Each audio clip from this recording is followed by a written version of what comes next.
SC बहुत पैसा में थोड़ी देता।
गायब हुआ है ना जी। ठीक है, जुड़िए आप लोग जल्दी जल्दी। का तुम लोग यूनिट पे बात कर रहा है जी। यूनिट से आगे बढ़ो। सर जी लिखने में आर आई अलग अलग हो गया है।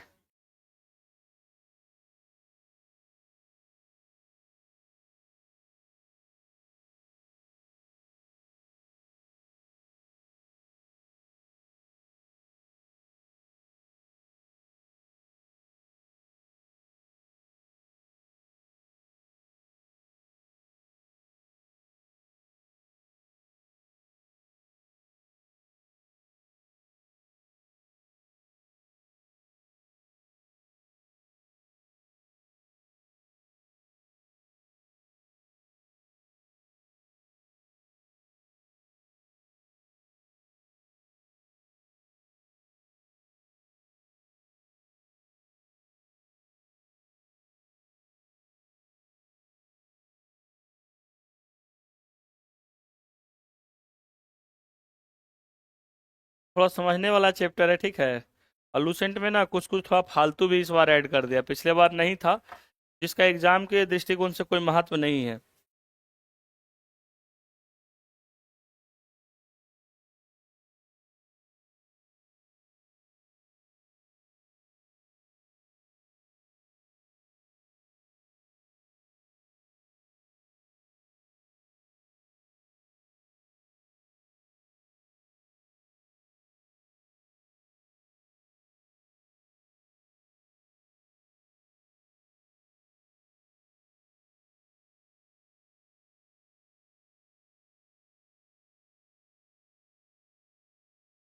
चलिए इसी चैप्टर के बारे में हम लोग को आज पढ़ना है, भारत की जलवायु। थोड़ा समझने वाला चैप्टर है, इसको समझेंगे भी, ठीक है।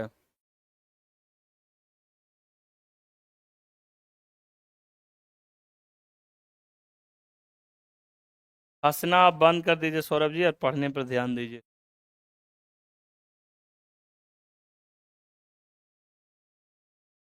जीवन में अगर सबसे ज्यादा टेंशन किसी को है तो तुमको है इस उम्र में।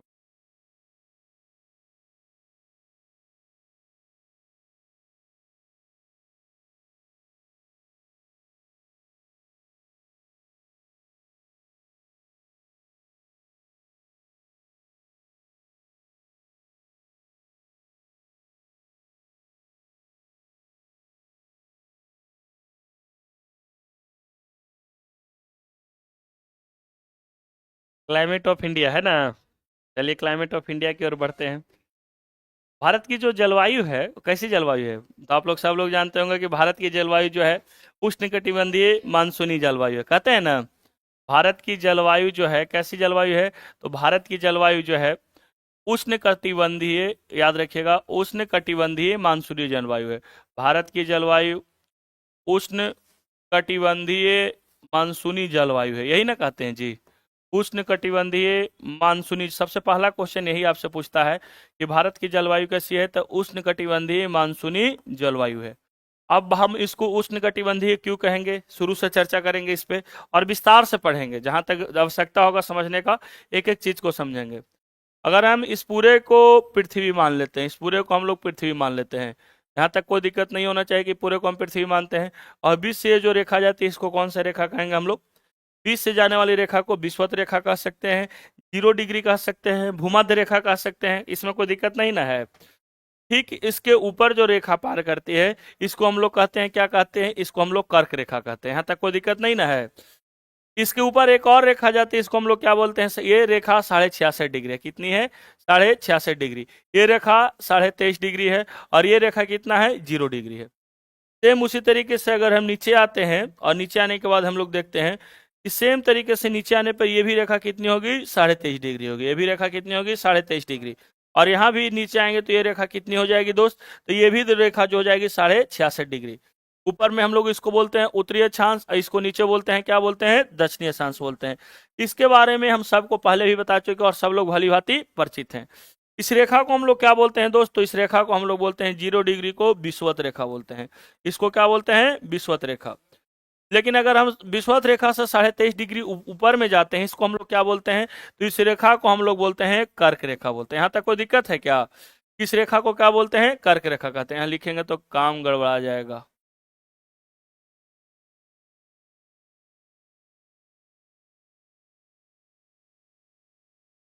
ऊपर वाले रेखा को हम क्या लिखते हैं जी, तो 66.5 डिग्री वाली रेखा को हम लोग कर्क रेखा कह सकते हैं, इसमें कोई दिक्कत नहीं है ना। सेम 66 23.5 डिग्री वाले को नीचे आते हैं, नीचे वाले 23.5 डिग्री को क्या कहेंगे हम लोग, मकर रेखा कहेंगे। इतना तो समझ में आता होगा। और 66.5 डिग्री जो रेखा है उसको ऊपर वाले रेखा को हम लोग क्या कहते हैं, तो ऊपर वाले को अर्कटिक वृत्त और नीचे वाला को अंटार्कटिका वृत्त कहते हैं, जानते हैं ना। ऊपर वाले मतलब उत्तर वाले रेखा को क्या बोलते हैं, तो इसको आर्कटिक वृत्त बोलते हैं और इसको बोलते हैं अंटार्कटिका वृत्त बोलते हैं। इसको क्या बोलते हैं, अंटार्कटिका वृत्त, याद रखिए अंटार्कटिका वृत्त इसको कहते हैं, अंटार्कटिका वृत्त कहते हैं इसको। इसको क्या बोलते हैं, आर्कटिक वृत्त कहते हैं। यहाँ तक कोई दिक्कत नहीं होना चाहिए आप लोग को, यहाँ तक आप लोग सब भली भांति समझते होंगे। 23.5 डिग्री ऊपर जाएंगे तो कौन सा रेखा, कर्क रेखा, नीचे आएंगे तो मकर रेखा। 66 जैसे ही आप हम अक्षांश की स्थिति को देखते हैं तो 0 के बाद 1, 1 के बाद 2, 2 ऐसे करके कहाँ तक आता होगा, 90 तक आता होगा। और जैसे ही ऊपर जाते हैं तो ऊपर वाले को हम लोग क्या बोलते हैं, ऊपर वाले को हम लोग शीत, इसको शीत शीत क्षेत्र भी कह सकते हैं आप। ऊपर वाले को आप शीत क्षेत्र भी कह सकते हैं, क्योंकि ऊपर में क्या होता है, केवल और केवल ठंडा ही होगा। जैसे ही आप इसके ऊपर बढ़ेंगे क्या होगा, तो केवल और केवल ठंडा ही होगा, यहाँ तक तो कोई दिक्कत नहीं है। ऊपर जाइएगा तो इसको हम लोग क्या बोलते हैं, इसको 90 डिग्री कह सकते हैं, इसको भी 90 डिग्री कह सकते हैं और इसको भी 90 डिग्री कह सकते हैं। भारत की जलवायु उष्ण कटिबंधीय मानसूनी क्यों है, इसको समझते हैं। अब जो यहाँ देख रहे हैं जो रेखा है, यहाँ तक तो समझ गए कि कर्क रेखा किसको कहते हैं, मकर रेखा किसको कहते हैं, यहाँ तक कोई समस्या है। अब सूर्य को क्या है, सूर्य की जो स्थिति है, अब यहां तक आते हैं कि जो सूर्य की स्थिति है कुछ इस प्रकार है। सूर्य की स्थिति जो कुछ इस प्रकार है, अगर हम सूर्य की स्थिति को देखते हैं तो सूर्य की स्थिति ठीक इसके परपेंडिकुलर है, मतलब ठीक इसके क्या है, सामने है। ठीक इसके सामने है मतलब देख रहे हैं कि किसके किसके सामने है, तो ये कर्क रेखा और मकर रेखा और विषुवत रेखा के सामने है। और सूर्य की किरण ठीक इसके सामने ही पड़ती है, सूर्य की किरण ठीक इसके सामने ही पड़ती है। अब बताइए कि सूर्य की किरण इसके सामने पड़ेगी तो गर्मी अधिक होगी कि नहीं होगी। आप इतना छोड़ दीजिए, अपने जीवन में ही हम देखते हैं और रोज देखते हैं कि दोपहर का समय, सुबह का समय और शाम का समय, दोपहर के समय में अगर हम देखते हैं तो बाहर निकलने पे गर्मी क्या होती है, अधिक होती है। गर्मी अधिक इसलिए होती है क्योंकि सूर्य की किरण बिल्कुल सामने सामने पड़ती है। सुबह का समय, शाम का समय सुहावना होता है, घूमने लायक होता है। क्यों होता है, क्योंकि सूर्य की किरण सामने सामने नहीं आती है। तो ये वाले क्षेत्र को जो है जहां सूर्य की किरण सामने सामने पड़ती है, ये वाले क्षेत्र को हम लोग क्या बोलते हैं, ये वाले पूरे क्षेत्र को हम लोग बोलते हैं उष्ण कटिबंध बोलते हैं। इस पूरे क्षेत्र को क्या बोलते हैं हम लोग, उष्ण कटिबंध कहते हैं। इसमें कोई दिक्कत है कि उष्ण कटिबंध क्यों कहते हैं, तो इस पूरे क्षेत्र को क्या कहते हैं, उष्ण कटिबंध कहते हैं। यहाँ आइएगा सूर्य की किरण सामने नहीं पड़ेगी, यहाँ क्या होगा, थोड़ा ठंडा, जैसे कि जैसे ही ऊपर आइएगा तो सूर्य की किरण सामने सामने नहीं पड़ेगी तो थोड़ा सा ठंडा और थोड़ा सा गर्मी होगा, मतलब समशीतोष्ण। सम मतलब बराबर, शीत मतलब ठंडा और उष्ण मतलब गर्मी, तो थोड़ा ठंडा और थोड़ा गर्मी होता है। इस मौसम को हम लोग बोलते हैं समशीतोष्ण बोलते हैं। क्या बोलते हैं इसको, समशीतोष्ण, समशीतोष्ण क्षेत्र बोलते हैं। सेम नीचे आइएगा, नीचे वाले क्षेत्र को भी क्या बोलेंगे, समशीतोष्ण क्षेत्र, या इसको एक चीज और नाम से जानते हैं, समशीतोष्ण के साथ क्या बोलते हैं, अच्छा समशीतोष्ण के साथ उपोष्ण भी बोल सकते हैं या शीतोष्ण भी बोलते हैं। समशीतोष्ण नहीं कह के इसको शीतोष्ण भी बोलते हैं। भारत को कुल 3 क्षेत्रों में बांटा गया है, जैसा समशीतोष्ण, उष्णकटिबंधीय, और नीचे वाले को भी क्या बोलेंगे, याद रखिएगा, इस सेम इसी को भी समशीतोष्ण बोलेंगे। इसके नीचे लिखने हैं, इसको भी क्या बोलेंगे, समशीतोष्ण बोलेंगे। मतलब इसका मतलब है कि 23.5 डिग्री से लेकर 23.5 डिग्री से ऊपर और 23.5 डिग्री से नीचे जो भी क्षेत्र आता है समशीतोष्ण में आता है। और कर्क रेखा और मकर रेखा के बीच वाले क्षेत्र को, और मतलब 0 डिग्री कर्क रेखा और मकर रेखा वाले क्षेत्र को क्या बोलते हैं, उष्णकटिबंध। आपको इतना तो जरूर पता होगा कि भारत जो है, भारत कर्क रेखा को, मतलब कर्क रेखा भारत को 2 बराबर भागों में बांटती है। तो कर्क रेखा भारत के बीचों बीच से होकर गुजरती है। इसका मतलब जो हमारा दक्षिण भारत है किस क्षेत्र में आ जाता है, तो हमारा दक्षिण भारत, मतलब मुख्य रूप से हमारा दक्षिण भारत उष्णकटिबंधीय क्षेत्र में आ जाता है। इसमें तो कोई दिक्कत नहीं है। ये टोटल क्षेत्र को हम क्या बोलेंगे, उष्णकटिबंध। उसके ऊपर वाले को क्या बोलेंगे, शीतोष्णकटिबंध, और नीचे वाले को क्या बोलेंगे, समशीतोष्णकटिबंध। इसमें तो हमको नहीं लगता है कि कोई समस्या होना चाहिए। क्यों, यहाँ क्योंकि सीधी रेखा आ रही है इसलिए गर्मी अधिक पड़ेगी, इसलिए उष्णकटिबंध। यहाँ थोड़ा ठंडा थोड़ा गर्मी, इसलिए सम मतलब बराबर, शीत मतलब ठंडा और उष्ण मतलब गर्मी। सेम यही कॉन्सेप्ट होता है, इसलिए भारत की जलवायु को हम लोग कहते हैं उष्णकटिबंधीय। कैसी बोलते हैं, उष्णकटिबंधीय। इसके यहाँ तक हमको नहीं लगता है कि समझने में कोई दिक्कत होगा, फिर भी एक बार हम समझाते हैं। हम विश्व को अगर देखते हैं तो विश्व को बराबर भागों में जो रेखा बांटती है उसको क्या बोलते हैं, 0 डिग्री या विषुवत रेखा या भूमध्य रेखा कहते हैं। उसके ऊपर वाले 23.5 डिग्री उत्तर को जो हम लोग क्या बोलते हैं, कर्क रेखा, और नीचे वाले को क्या कहते हैं, मकर रेखा कहते हैं। और कर्क रेखा और मकर रेखा के बीच के भाग को क्या कहते हैं, उष्णकटिबंध। कर्क रेखा के ऊपर वाले भाग को हम लोग समशीतोष्ण कटिबंध कहते हैं, और सबसे ऊपर वाले को हम लोग किस नाम से जानते हैं, शीत कटिबंध के नाम से जानते हैं। और नीचे वाले को भी क्या कहते हैं, तो इसमें सेम यही शीत कटिबंध के नाम से, मतलब यहाँ पे आप 90 डिग्री के आसपास पहुंचेंगे, इसको क्या कहेंगे, शीत कटिबंध।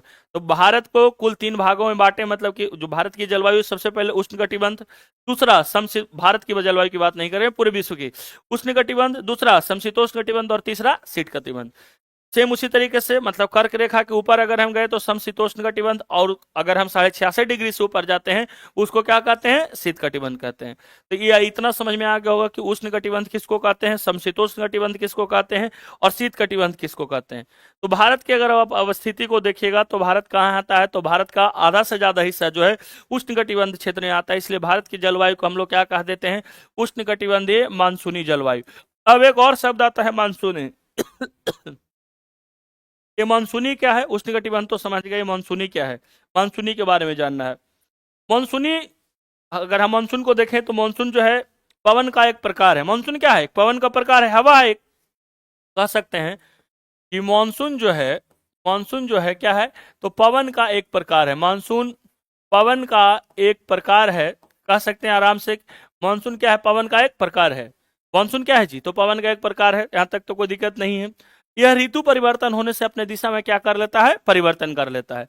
मानसून एक प्रकार का पवन का एक प्रकार है, और यह ऋतु परिवर्तन होने से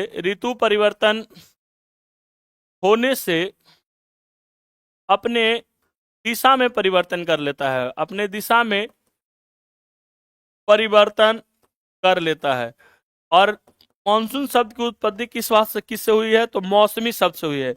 मानसून शब्द की उत्पत्ति किससे हुई है, मौसमी शब्द, सॉरी, किस भाषा का शब्द है, अरबी भाषा का शब्द है। अब घटना चक्र निकालिएगा, सबसे पहला शब्द आपको यही क्वेश्चन यही मिलेगा कि मानसून शब्द की उत्पत्ति कहाँ से हुई है, तो मानसून शब्द की उत्पत्ति मौसमी शब्द से हुई है, और ये किस भाषा का शब्द है, अरबी भाषा का शब्द है। तो मानसून क्या है और उष्णकटिबंधीय क्या, आप समझ में आ गया होगा ना। 2-3 चीज और आपको जानना जरूरी है इसके लिए। एक बात आता है मौसम, और दूसरा बात आएगा आपके लिए ऋतु। मौसम के साथ साथ आपको ऋतु को भी समझना है। मौसम के बारे में अगर आप देखते होंगे तो मौसम के लिए आपको एकदम आसानी से समझ जाते होंगे और समझते भी होंगे कि मौसम की अगर हम बात करते हैं तो मौसम जो है कभी भी बदल जाता है। इसलिए गाना भी है कि कभी यार बदल ना जाना मौसम की तरह, है ना गाना। नहीं सुने तो सुन लीजिएगा, है गाना। मौसम क्या है ना कि कभी भी बदल सकता है। जैसे अभी धूप है, थोड़ी देर बाद क्या हो जाएगी, बारिश हो जाएगी। तो मौसम है कि कभी भी बदल सकता है, मतलब कि जब इसका इच्छा होगा जब बदल जाएगा। मौसम का मतलब है कि जब होगा जब, मतलब इसका मन क्या, मतलब वायुमंडल में होने वाले अचानक से परिवर्तन, अगर हम किताबी भाषा में इसको देखें तो वायुमंडल में होने वाले अचानक से परिवर्तन को वायुमंडल में होने वाले अचानक से परिवर्तन को हम लोग क्या कहते हैं? याद रखिएगा, अचानक से परिवर्तन को मौसम कहते हैं। लेकिन ऋतु क्या है? ऋतु के बाद आप लोग को लगता होगा कि एक ही शब्द है। ऋतु का अगर हम बात करते हैं तो भारत में मुख्य रूप से 4 ऋतुओं का, मतलब 4 ऋतु, हम लोग चारों ऋतु का मजा भी लेते हैं। सबसे पहले अगर हम बात करते हैं तो सबसे पहला जो है ग्रीष्म ऋतु, वर्षा ऋतु, शरद ऋतु और एक शीत ऋतु। उसका डेट भी हम बताएंगे, लेकिन इतने 4 ऋतुओं का हम लोग मजा लेते हैं। अगर ऋतु की बात करते हैं कि अगर ठंड दिसंबर में आएगा तो दिसंबर, ऐसा तो नहीं ना है कि आज अभी क्या चल रहा है, जुलाई चल रहा है और कल से ठंडा होने लगेगा, ऐसा नहीं है। ठंड दिसंबर में आएगा तो दिसंबर में ही आएगा। गर्मी अगर जून में आता है तो जून में ही आएगा। मतलब ऋतु क्या है कि उसका समय क्या है, फिक्स है। कह सकते हैं ना कि एक निश्चित समय में एक क्रमिक परिवर्तन को हम लोग क्या कहते हैं? क्रमिक परिवर्तन को एक निश्चित समय में क्रमिक परिवर्तन को हम लोग क्या कहते हैं? एक निश्चित समय में क्रमिक परिवर्तन को क्या कहेंगे? ऋतु कहते हैं। याद रखिए, एक निश्चित परिवर्तन को क्या कहते हैं? ऋतु कहते हैं। अचानक जो बदल रहा है उसको क्या कहते हैं? मौसम। और एक क्रमिक परिवर्तन जो हो रहा है, मतलब कि अगर ठंडा दिसंबर में आता है तो दिसंबर में ही आएगा, उसी को हम लोग क्या कहते हैं? ऋतु कहते हैं। उसी को हम लोग क्या कहेंगे? ऋतु कहेंगे। अगर हम ऋतु की बात करते हैं तो भारत में मुख्य रूप से कितने ऋतुओं का वर्णन है? 4 ऋतु का वर्णन है। सबसे पहला कौन सा ऋतु हम लोग पढ़ते हैं? ग्रीष्म ऋतु। सबसे पहला कौन सा ऋतु? ग्रीष्म ऋतु। याद रखिएगा। दूसरा कौन सा है? गर्मी के बाद कौन सा ऋतु आता है जी? वर्षा ऋतु। गर्मी के बाद कौन सा ऋतु आता है?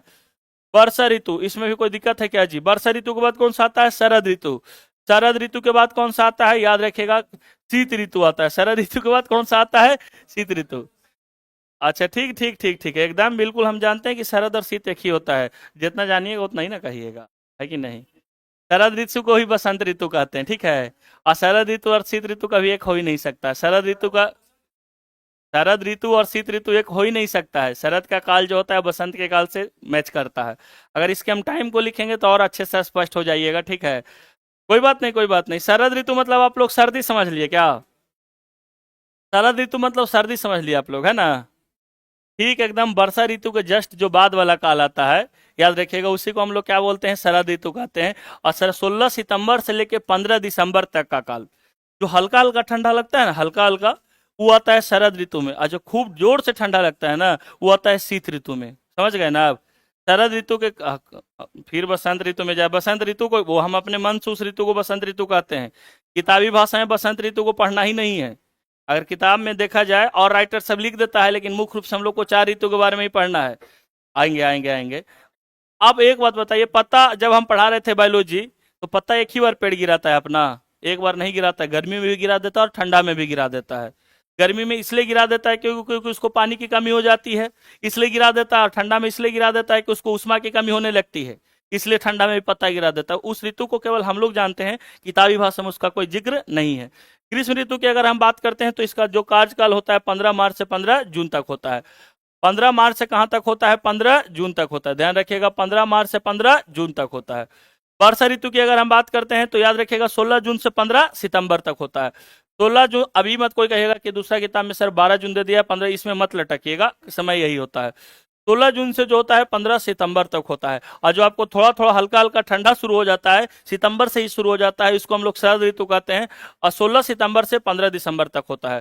16 सितंबर से 15 दिसंबर तक होता है। और ये 15 दिसंबर से कब तक होता है? तो 15 दिसंबर से 14 मार्च या 15 मार्च तक होता है, याद रखिएगा। और आपको अगर नहीं याद होगा तो इसी को हम लोग कहते हैं शीत ऋतु, इसको क्या कहते हैं? शरद ऋतु। और आपको इतने ही 4 ऋतु के बारे में पढ़ना है कि ग्रीष्म ऋतु 15 मार्च से 15 जून तक, वर्षा ऋतु 16 जून से 15 सितंबर तक। अब ऐसा थोड़ी है कि भारत में वर्षा बीच में हो गया तो उसको हम वर्षा ऋतु में काउंट करेंगे, आज स्पष्ट हो जाएगा। शरद ऋतु 16 सितंबर से 15 दिसंबर तक, और शीत ऋतु 15 दिसंबर से लेकर 15 मार्च तक। मतलब ये तो ऋतु और मौसम के बारे में आप समझ गए होंगे कि भारत। सर यूट्यूब सब्सक्राइब नहीं हो पा रहा है आपका। आप लॉगिन कर लीजिए, लॉगिन कीजिएगा तो हो जाएगा। सबका हो रहा है, आपका भी हो जाएगा, ऐसा नहीं है, ठीक है। जैसे ही लॉगिन कीजिएगा हो जाएगा, लॉगिन करने के बाद आराम से हो जाएगा। चलिए आइए, आपके अकाउंट से लॉगिन नहीं होगा। यहाँ तक समझते हैं पहले कि भारत की जलवायु कैसी है। तो भारत की जलवायु उष्णकटिबंधीय मानसूनी जलवायु है।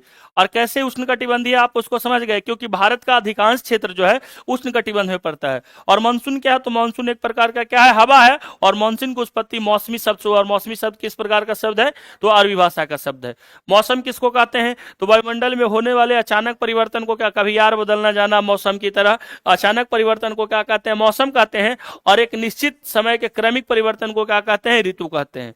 निश्चित समय कहने का मतलब कि फिक्स है कि ठंडा दिसंबर में आता है तो दिसंबर में ही आएगा, गर्मी जून में आता है तो जून में ही आएगा। लेकिन मौसम का कोई फिक्स नहीं है। अभी हो सकता है कि बहुत गर्मी है और थोड़ा देर बाद मौसम बदल जाए।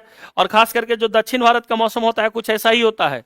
अभी आप पूरा एकदम जाड़ा से पूरा तपते रहिएगा, पूरा ठंडा रहेगा, और थोड़ा देर बाद इतना धूप होगा कि पता चलेगा कि आपका चमड़ा सूखने लगा।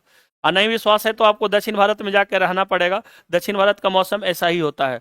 चलिए आते हैं आगे, देख लिए कि भारत की जलवायु कैसी है। तो भारत की जलवायु उष्णकटिबंधीय है। और भारत का जो अधिकांश जो मतलब क्षेत्र है जो कहाँ है, तो उष्णकटिबंधीय में।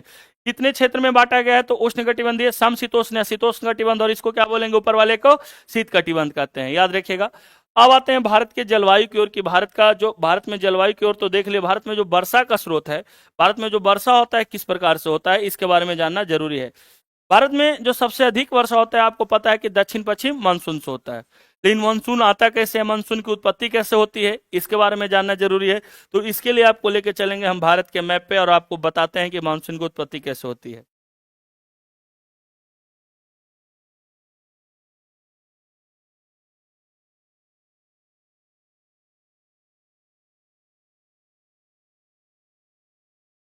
यहाँ तक दिक्कत तो नहीं होगा कि इस वाले क्षेत्र को हम लोग क्या बोलते हैं, बंगाल की खाड़ी बोलते हैं। ये वाले क्षेत्र को क्या बोलते हैं, बंगाल की खाड़ी। और इसको क्या बोलते हैं, अरब सागर बोलते हैं। इसमें तो कोई दिक्कत नहीं ना है जी।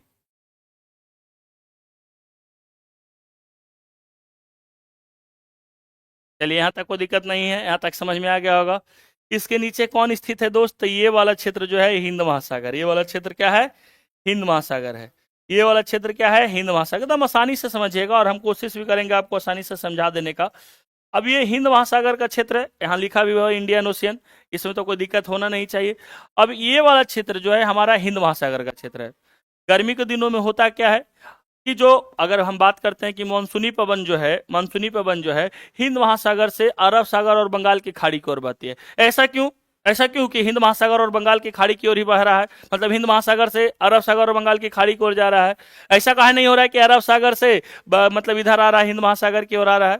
बिल्कुल बिल्कुल बिल्कुल आएंगे, उसी पे आएंगे धीरे धीरे। हम जान रहे हैं कि आप जानते हैं, बताने के बाद कहीं कोई कंफ्यूजन नहीं होगा। जैसे ही अगर हम गर्मी की बात करते हैं, तो गर्मी के दिनों में पानी क्या हो जाता है, जो महासागर का पानी होता है गर्म हो जाता है। महासागर का पानी क्या होता है, गर्म हो जाता है। एक चीज और हम पहले आपको बता देते हैं ताकि आप समझ में आपको आसानी से आ जाए। बिल अरे दाम साहब बताएंगे, काहे हड़बड़ा काहे रहे हैं। High to low, low to high सब बताएंगे, एकदम टेंशन नहीं लीजिए उस पर। ठीक है, high to low, low to high सब चर्चा हो जाएगा, उससे टेंशन लेने का कोई जरूरत नहीं है। जैसे हम बात करते हैं स्थल खंड की बात करते हैं। स्थल खंड का मतलब समझ रहे हैं ना, जिसपे हम लोग रहते हैं। दूसरी बात करते हैं जल खंड का बात करते हैं, ध्यान रखिएगा जल खंड की बात करते हैं। स्थल खंड क्या होगा ना, कि स्थल खंड अगर हम बात करते हैं तो तुरंत गर्म होता है तो तुरंत ठंडा। ऐसे भी है, अपने जीवन में भी देखिएगा कि जिस आदमी को तुरंत गुस्सा आता है ना, तुरंत उसका गुस्सा नॉर्मल भी हो जाता है। कोई कोई आदमी ना एकदम ऐसे कर ले रहेगा, देख रहे हैं तुमको, देर से गुस्सा आता है, देर से ठंडा होता है। वही हाल है स्थल खंड और महासागर के साथ। स्थल खंड क्या है कि स्थल खंड तुरंत गर्म हो जाता है, ध्यान रखिएगा। और यह इसका गुण है कि यह स्थलखंड तुरंत क्या हो जाता है, ठंडा भी हो जाता है। स्थलखंड तुरंत ठंडा भी हो जाता है। लेकिन जल खंड की बात करते हैं तो यह देर से गर्म होता है।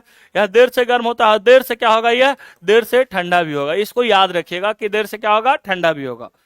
अगर याद रखिएगा कि जहां गर्मी अधिक होगी, ये भी याद रखिएगा कि जहां गर्मी अधिक होगी वहां लो प्रेशर बेल्ट डेवलप हो जाएगा। वहां क्या डेवलप हो जाएगा, लो प्रेशर, याद रखिएगा कि लो प्रेशर बेल्ट डेवलप हो जाएगा। इसको क्या बोलते हैं, निम्न वायु दाब, याद रखिएगा निम्न वायु दाब बोलते हैं। लो प्रेशर बेल्ट या निम्न वायु दाब पेटी बोलते हैं, इसको क्या बोलते हैं, निम्न वायु दाब पेटी। ऐसा क्यों होता है, क्योंकि जहां की हवाएं गर्म हो जाती है वो ऊपर उठने लगती है। हवा गर्म होने के बाद क्या हो जाता है, हल्का उठ जाता है, हल्का हो जाता है, और हल्का होने के बाद कहाँ जाता है, ऊपर उठ जाता है। इसलिए वहां पर कैसा हो जाता है, तो निम्न वायुदाब डेवलप हो जाता है। और जहां गर्मी कम होगा या ठंडा, गर्मी कम, इसका मतलब क्या हो गया, ठंडा अधिक हो जाएगा। और ठंडा अधिक हो जाएगा तो वहां की हवाएं गर्म हो पाएगी, नहीं हो पाएगी, और हवा ऊपर भी नहीं उठ पाएगी। इसके लिए वहां कैसा डेवलप हो जाएगा, तो हाई प्रेशर बेल्ट डेवलप हो जाएगा। इस चार बात को आप याद रखिएगा। इस चार बात का इस्तेमाल ये पूरे चैप्टर में हम करेंगे। हाई प्रेशर बेल्ट डेवलप हो जाएगा। हाई प्रेशर बेल्ट को अगर हम बात करते हैं तो इसको क्या बोलते हैं, उच्च वायु दाब, उच्च दाब पेटी, उच्च वायु दाब पेटी इसको कहते हैं। मतलब याद रखिएगा। अब जैसे ही देखिए कि जहां गर्मी अधिक होगी वहां की हवाएं क्या हो जाएगी, गर्म हो जाएगी, और गर्म होकर ऊपर उठ जाएगी, और ऊपर उठने के कारण वहां कैसा डेवलप हो जाएगा, लो प्रेशर बेल्ट डेवलप हो जाएगा। ठंडा अधिक होगा तो क्या हो जाएगा कि हाई प्रेशर बेल्ट डेवलप हो जाएगा। यहां तक तो कोई दिक्कत नहीं है, यहां तक आप लोग समझ भी गए होंगे। अब क्या है कि जैसे ही हम लोग कहाँ थे, मैप इतना समझ में आ गया ना कि स्थल जो है तुरंत गर्म होगा तो तुरंत ठंडा भी हो जाएगा, और जल जो है देर से गर्म होगा और देर से ठंडा भी हो जाएगा। अब आते हैं आपको लेके अपने मैप पे, यहाँ थे आपको, यहाँ थे। अब हिंद महासागर क्या है कि हिंद महासागर की अगर हम बात करते हैं तो हिंद महासागर में जानते ही हैं कि पूरा पानी है, इसमें तो कोई दिक्कत नहीं है, महासागर है तो यहाँ तो पानी ही होगा। और हिंद महासागर में क्या होता है, गर्मी के दिनों के काम, गर्मी के दिनों या गर्मी में यहाँ क्या डेवलप हो जाएगा, तो गर्मी के दिनों में हाई प्रेशर डेवलप होगा कि लो प्रेशर डेवलप होगा। तो आपको पता है कि अभी तुरंत बताए कि जितना देर से गर्म होगा उतना देर से ठंडा भी होगा। तो गर्मी के दिनों में जो है यहाँ पे क्या डेवलप हो जाएगा, तो यहाँ पे हाई प्रेशर बेल्ट डेवलप हो जाएगा। हाई प्रेशर बेल्ट डेवलप हो जाएगा। ऐसा क्यों हो जाएगा, ऐसा इसलिए हो जाएगा कि यहाँ क्या हो जाएगा कि यहाँ की जो पानी होगा वो जल्दी गर्म हो जाएगा, और गर्म होने के कारण यहाँ की हवाएं गर्म होकर क्या हो जाएगी, ऊपर उठ जाएगी। और जब यहाँ की हवाएं सॉरी गलती बोल रहे हैं, हाई प्रेशर बेल्ट का मतलब क्या हो गया कि हाई प्रेशर बेल्ट का मतलब सिंपल सा बात है कि यहाँ का पानी देर से गर्म होगा तो क्या हो जाएगा, देर से ठंडा भी होगा। और यहाँ जो हिंद महासागर के क्षेत्र में है जो हाई प्रेशर बेल्ट डेवलप हो जाता है। और स्थल खंड की अगर हम बात करते हैं, जो हमारा भारत का स्थल खंड है, यहाँ कैसा डेवलप हो जाएगा, लो प्रेशर बेल्ट डेवलप हो जाएगा। क्यों, क्योंकि आप इसके बारे में आपको अभी तुरंत बताए, अभी तुरंत इसी कॉन्सेप्ट के बारे में बताया कि जो जितना देर से गर्म होगा उतना देर से ठंडा होगा। और यह स्थल खंड क्या होगा, जल्दी गर्म होगा तो यह जल्दी ठंडा भी हो जाएगा, या जल्दी गर्म होगा तो जल्दी ठंडा भी हो जाएगा। इसमें कोई दिक्कत नहीं ना है। अब इधर हाई प्रेशर बेल्ट, इधर लो प्रेशर बेल्ट। अब हवाएं हाई से लो की तरफ चलेगी कि लो से हाई की तरफ चलेगी। हवा हो या कोई चीज वो हमेशा हाई से किधर जाता है, लो की ओर जाता है। इसलिए जो मानसूनी हवाएं हैं वो हमेशा किधर जाती है, तो हिंद महासागर से, याद रखिएगा, हिंद महासागर से ऊपर की ओर जाती है, मतलब स्थल खंड की ओर जाती है। और अगर हम बात करते हैं बे ऑफ बंगाल या अरेबियन सी, दोनों हिंद महासागर की एक शाखा है, मतलब हिंद महासागर के दो संतान है। और यहां से उठने वाले मानसूनी पवन दो भागों में विभक्त हो जाते हैं। यहां से उठने वाले जो मानसूनी हवाएं हैं या दो भागों में विभक्त हो जाते हैं। एक शाखा अरब सागर की ओर जाती है और दूसरी शाखा जो है किधर चली जाती है, याद रखिएगा कि इसका जो डायरेक्शन इस प्रकार होता है, एक शाखा अरब सागर की ओर जाती है और दूसरी शाखा कहां चली जाती है, बे ऑफ बंगाल की ओर चली जाती है। दूसरी शाखा कहां चली जाती है, बंगाल के खाड़ी की ओर जाती है। ऐसा क्यों होता है, क्योंकि जो समुद्र क्षेत्र है वहां हाई प्रेशर डेवलप हो जाता है और स्थल खंड में क्या हो जाता है, लो प्रेशर। और यह हवा का गुण होता है कि हमेशा हाई से किधर जाएगा, लो की ओर जाता है। अब जो इस तरफ जो हवाएं जाती है, इस तरफ हवा जाने को किधर जाके मोड़ती है, याद रखिएगा कि इधर जो हवाएं जाती है इसी को, अब ये हवा यहां से उठने के बाद सबसे पहले जून के पहले वीक में ही मतलब फर्स्ट जून के, वो मतलब कि फर्स्ट वीक इसको बोल सकते हैं, फर्स्ट वीक ऑफ जून, मतलब जून के पहले सप्ताह में ही केरल के तट पर वर्षा करवा देती है। आपको पता है कि, और इसी को, अब एक चीज बताइए, पहले यहां स्पष्ट कर देते हैं। ऊपर वाले भाग को हम लोग क्या कहते हैं, इसको हम लोग उत्तर कहते हैं, इसको क्या कहते हैं जी, दक्षिण कहते हैं। कोई दिक्कत है, इसको क्या कहते हैं, पूर्व कहते हैं, इसको क्या कहते हैं, पश्चिम कहते हैं। अब ये वाले भाग को हम लोग क्या कहेंगे, इसको उत्तर पूर्व कहेंगे कि नहीं कहेंगे, इसको हम लोग उत्तर पूर्व कहेंगे कि नहीं कहेंगे, उत्तर पूर्व कहेंगे। इसको हम लोग क्या कहेंगे, इसको हम लोग दक्षिण पश्चिम कहेंगे कि नहीं कहेंगे। इस क्षेत्र को हम लोग दक्षिण पश्चिम कहेंगे कि नहीं कह सकते हैं, याद रखिएगा, इस क्षेत्र को हम लोग दक्षिण पश्चिम कहते हैं। कोई दिक्कत है क्या। और इस क्षेत्र को हम लोग क्या कहते हैं, इसको उत्तर पूर्व कह सकते हैं, इसको दक्षिण पश्चिम कह सकते हैं, और इसको क्या कह सकते हैं, दक्षिण पूर्व कह सकते हैं, और इसको उत्तर पश्चिम कह सकते हैं। यहां तक तो कोई दिक्कत नहीं है कि ये वाले क्षेत्र को दक्षिण पश्चिम कहते हैं। तो जो मानसूनी हवाएं हैं वो किस ओर जा रही है, तो मानसूनी हवाएं देखिए, नीचे वाले भाग को दक्षिण और इस वाले भाग को पश्चिम। तो मानसूनी हवाएं का जो क्षेत्र है कैसा है, तो दक्षिण पश्चिम की ओर जा रहा है। इसलिए जो भारत में कहा जाता है कि जो सबसे अधिक वर्षा होता है वो किससे होता है, तो दक्षिण पश्चिम मानसून के कारण होता है। किसके कारण होता है, तो भारत में सबसे अधिक वर्षा दक्षिण पश्चिम मानसून के कारण होता है। याद रहेगा ना कि भारत में सबसे अधिक वर्षा किसके कारण होता है, दक्षिण पश्चिम मानसून के कारण होता है। अब जो इसकी दिशा होती है, दक्षिण पश्चिम मानसून की जो दिशा होती है वो इस तरीके से होती है। कुछ याद रखिएगा कि दक्षिण पश्चिम मानसून की जो दिशा होती है कुछ इस तरीके से होती है।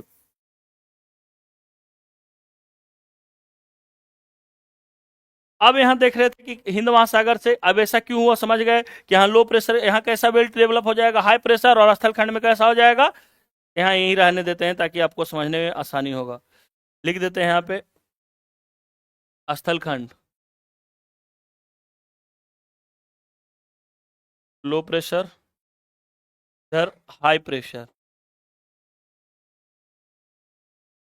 और यहाँ दो भागों में विभक्त हो गया मानसून की शाखाएं, एक इधर चला गया एक इधर आ गया। और ये वाले भाग को हम लोग क्या बोलते हैं, इसी वाले भाग को क्या बोलते हैं, दक्षिण पश्चिम मानसून कहते हैं। इसी वाले भाग को क्या बोलते हैं, दक्षिण पश्चिम मानसून कहते हैं। और भारत में जो सबसे अधिक वर्षा होता है किस मानसून के कारण होता है, तो भारत में सबसे अधिक जो वर्षा होता है वो दक्षिण पश्चिम मानसून के कारण होता है, दक्षिण पश्चिम मानसून के कारण होता है। अब इसी तरीके से बढ़ते जाएगा, बढ़ते आएगा, बढ़ते आएगा, बढ़ते जाएगा, और यहाँ पे क्या मिल जाएगा, यहाँ पे आके उसको मिलेगा हिमालय पर्वत।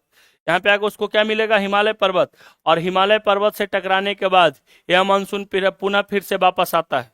हिमालय पर्वत से टकराने के बाद यह मानसून फिर से पुनः वापस आता है। और इस मानसून को हम लोग क्या बोलते हैं, तो इस मानसून को हम लोग क्या बोलते हैं, रिट्रीटिंग मानसून या लौटता हुआ मानसून कहते हैं, याद रखिएगा। या फिर इसको हम लोग शीतकालीन मानसून कहते हैं, या तो इसको हम लोग उत्तर पूर्व मानसून के नाम से जानते हैं। उत्तर पूर्व क्यों कहेंगे, क्योंकि आपको अभी तुरंत समझा दिए, ऊपर वाला भाग उत्तर और ये वाला भाग इधर, तो इसको हम लोग क्या बोलेंगे, उत्तर पूर्व मानसून कहेंगे। तो क्या भारत में लौटता हुआ मानसून या उत्तर पूर्व मानसून वर्षा करवाता है, नहीं करवाता है, बिल्कुल नहीं कर, अरे सुनिए ना भाई, बताते हैं, जहां करवाता है वहां भी रुकेंगे, ठीक है। बिल्कुल करवाता है, लेकिन कुछ क्षेत्र में करवाता है, उड़ीसा, आंध्र प्रदेश, और सबसे अधिक जो वर्षा करवाता है वो तमिलनाडु के क्षेत्र में। याद रखिएगा कि तमिलनाडु के क्षेत्र में ठंडे के दिनों में वर्षा, अब क्यों नहीं करवाता है वर्षा, क्योंकि जब यहां से हिंद महासागर से जो हवाएं चली और हिंद महासागर से हवाएं स्थलखंड की ओर चली, तो वो अपने साथ क्या लेके गया, नमी लेके गया, और नमी जो है बादल बनाने के बाद संघनित होकर क्या कर दिया, वर्षा करवा दिया। लेकिन हिमालय से टकराने के बाद जो हवाएं आएगी, क्या वो अपने साथ नमी लेकर आएगी, तो हिमालय से टकराने के बाद वो हवाएं अपने साथ नमी लेकर नहीं आती है। इसलिए लौटता हुआ मानसून जो है इस क्षेत्रों में वर्षा नहीं करवाता है। लेकिन जो लौटता हुआ मानसून है इसकी कुछ शाखाएं अरब सागर से, अरब मतलब कि सॉरी, बंगाल की खाड़ी की ओर चली जाती है, कुछ शाखाएं बंगाल की खाड़ी की ओर चली जाती है, और यह बंगाल की खाड़ी से कुछ नमी को अवशोषित कर लेता है। और बंगाल की खाड़ी से इस नमी को अवशोषित करने के बाद ये इस क्षेत्र में ओडिशा, आंध्र प्रदेश में बहुत कम बारिश, लेकिन सबसे अधिक बारिश जो करवाता है तमिलनाडु के क्षेत्र में करवा देता है। अब इतना समझ में होगा कि भारत में जो सबसे अधिक वर्षा होता है दक्षिण पश्चिम मानसून से होता है, और यही दक्षिण पश्चिम मानसून हिमालय पर्वत से टकराने के बाद इसकी कुछ शाखाएं बंगाल की खाड़ी में प्रवेश कर जाती है, और बंगाल की खाड़ी, हिमालय से तो उसको नमी मिलेगा नहीं, और बंगाल की खाड़ी से कुछ जो है नमी लेने के बाद वह तमिलनाडु के क्षेत्र में वर्षा करवा देती है। तो क्वेश्चन पूछता है कि तमिलनाडु के क्षेत्र में जाड़ों के दिनों में वर्षा किस कारण से होती है, तो जाड़ों के दिनों में वर्षा लौटता हुआ मानसून। लौटता हुआ मानसून को एक और नाम से जानते हैं, याद रखिएगा, इसको उत्तर पूर्व मानसून भी कहते हैं, ध्यान रखिएगा, उत्तर पूर्व मानसून कहते हैं। इसी का अन्य नाम है लौटता हुआ मानसून या रिट्रीटिंग मानसून इसको कहते हैं, ध्यान रखिएगा।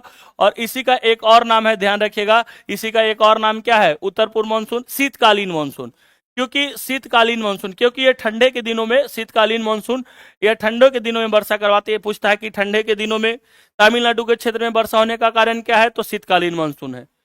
अब जो भारत के दिनों में जो ठंडे के कारण वर्षा होती है उसका कारण क्या है, भारत के मतलब भारत में भी देखते होंगे कि ठंडे के दिनों में वर्षा हो जाती है, उसका कारण क्या है, तो उसका कारण है पश्चिमी विक्षोभ। उसका कारण क्या है, पश्चिमी विक्षोभ। उसको भी समझते हैं। उसको समझने के लिए आते हैं आपको लेके हम वर्ल्ड के मैप पर। अब होता क्या है कि भारत के ठंडे दिनों में जो वर्षा होती है वो होता है किसके कारण से, तो पश्चिमी विक्षोभ के कारण से। अब आप देख रहे होंगे कि इसको अगर हम मानते हैं कि जो 0 डिग्री है इसको हम लोग बोलते हैं 0 डिग्री, इसको कहा 0 डिग्री नीचे है इसमें, इसको बोलते हैं 0 डिग्री, इसको क्या बोलते हैं, 0 डिग्री। अब भूमध्य सागर से उठने वाली जो हवाएं होती है, भूमध्य सागर से उठने वाली हवाएं, पश्चिमी विक्षोभ से जो वर्षा होता है वो किसके कारण होता है, तो भूमध्य सागर से उठने वाली हवाओं के कारण होता है। और इससे जो वर्षा होती है किस क्षेत्र में होता है, तो पंजाब, खास करके हिमाचल प्रदेश, याद रखिएगा, हिमाचल प्रदेश और पंजाब जो है दोनों से वर्षा प्राप्त करता है। लौटते हुए मानसून से भी वर्षा प्राप्त कर लेता है, पश्चिमी विक्षोभ से भी वर्षा प्राप्त कर लेता है। तो पश्चिमी विक्षोभ से जो वर्षा होता है, याद रखिएगा, वो खास करके भूमध्य सागर से उठने वाले हवाओं के चलते होता है। कहां कहां, तो पंजाब में, दिल्ली में, हिमाचल प्रदेश में और जम्मू कश्मीर में। मतलब अगर हम कह सकते हैं इसको, पश्चिमी विक्षोभ से जो वर्षा होगा, पश्चिमी विक्षोभ से भूमध्य सागर से उठने वाली हवाओं के कारण होगा। पश्चिमी विक्षोभ से जो वर्षा होगा वो भूमध्य सागर से उठने वाले हवाओं के कारण होगा। और ये भूमध्य सागर से उठने वाले हवाओं से जो वर्षा होगा पंजाब के क्षेत्र में होगा, हिमाचल प्रदेश के क्षेत्र में होगा, हरियाणा के क्षेत्र में होगा, दिल्ली के क्षेत्र में होगा। और ये सारे क्षेत्र में जो ठंडे के दिनों में वर्षा होती है भारत के क्षेत्र में, वो पश्चिमी विक्षोभ से होता है, ध्यान रखिएगा। और पंजाब ऐसा है जगह जो कि दोनों से वर्षा प्राप्त कर लेता है। इधर से दक्षिण पश्चिम मानसून से तो नहीं जा पाता, लेकिन लौटते हुए मानसून से भी इसको बारिश मिल जाती है। और याद रखिएगा कि यह पश्चिमी विक्षोभ से भी वर्षा प्राप्त कर लेता है। तो भारत के दिनों में ठंडा में वर्षा होने का कारण क्या है, तो भारत के दिनों में ठंडे में वर्षा होने का कारण जो है पश्चिमी विक्षोभ है। लेकिन खास करके तमिलनाडु के क्षेत्र में ठंडे के दिनों में वर्षा होने का कारण जो है लौटता हुआ मानसून या उत्तर पूर्व मानसून या शीतकालीन मानसून है। या भारत में सबसे अधिक जो है वर्षा प्राप्त किससे होता है, तो सबसे अधिक वर्षा प्राप्त होता है दक्षिण पश्चिम मानसून से। सबसे पहले वर्षा कहां होता है, तो सबसे पहला जो होता है केरल के तट पर होता है। और ये सही धीरे धीरे मानसून की शाखाएं आगे बढ़ते जाती है। हमको लगता होगा कि मानसून आप समझ में आ गया होगा कि मानसून किसको कहते हैं। मानसून समझ में आया कि मानसून की उत्पत्ति कैसे होती है, मानसून कहां से उठता है, कैसे कैसे मानसून वर्षा करवाता है, कैसे किस प्रकार वो आगे बढ़ता है। हमको लगता है कि समझ में आ गया होगा कि किस प्रकार आगे बढ़ता है। समझ में आया, और नहीं समझ में आया तब बोलना है, पीछे चल जाइए, अड़ के बैठ जाइएगा, सबसे बढ़िया रहेगा। क्या जी ऑनलाइन वाला लोग सब समझ में आया आप लोग को? हमको तो लगता है आप लौटता हुआ मानसून समझ में आया, दक्षिण पश्चिम मानसून समझ में आया। अब low pressure belt high pressure belt खत्म हो गया ना, इसी को ना कह रहे थे अभी और पढ़ना है low pressure belt high pressure belt के बारे में। यहाँ हाई प्रेशर बेल्ट क्यों डेवलप हुआ समझ में आ गया ना। हाई प्रेशर बेल्ट कब डेवलप होगा, हाई प्रेशर बेल्ट का जब ठंडा अधिक होगा तभी ना हाई प्रेशर बेल्ट डेवलप। और हाई से हवा किधर जाएगी, लो की ओर। हाई से किधर जाएगा, लो की ओर। अच्छा, हाई से जब भी जाएगा हवा, कोई चीज भी, दाब भी किधर जाता है, हाई से लो जाता है कि लो से हाई जाएगा जी। उष्मा भी किधर जाएगा, हाई से लो जाएगा। लो टू हाई कैसे जाएगा, जब तक जाएगा जब तक कि बराबर नहीं हो जाए। अब जरा दो चार पांच को शब्द के बारे में आपको बताते हैं जो कि हमेशा एग्जाम में पूछता है, उसके बारे में बता देते हैं आप लोग को। एक शब्द है, हाँ सब अब ऑनलाइन वाला को समझ में आ ही जाता है, ऑफलाइन वाला को भी समझ में आ गया होगा। एक शब्द आपको पढ़ना है इसमें, मानसून विच्छेद। जब भारत में मानसून आता है तो देखिए क्वेश्चन क्या पूछता है कि भारत में अधिकांशतः वर्षा, तो हम आपको पहले ही बता दें कि सबसे अधिक वर्षा दक्षिण पश्चिम मानसून से प्राप्त होता है। और अभी जब खत्म करेंगे ना तो चैप्टर निकाल के आपसे क्वेश्चन भी बनवा देंगे, ठीक है, घटना चक्र निकाल के आपसे क्वेश्चन भी बना देंगे और आप बना भी दीजिएगा।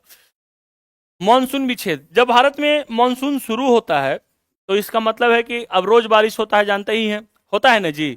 तो 3 दिन से कहाँ बारिश हो रहा है बताइए तो जरा। जब रोज बारिश हो रहा है तो 3 दिन से कहाँ बारिश हो रहा है, 3 दिन से बारिश हो रहा है जी। हम्म,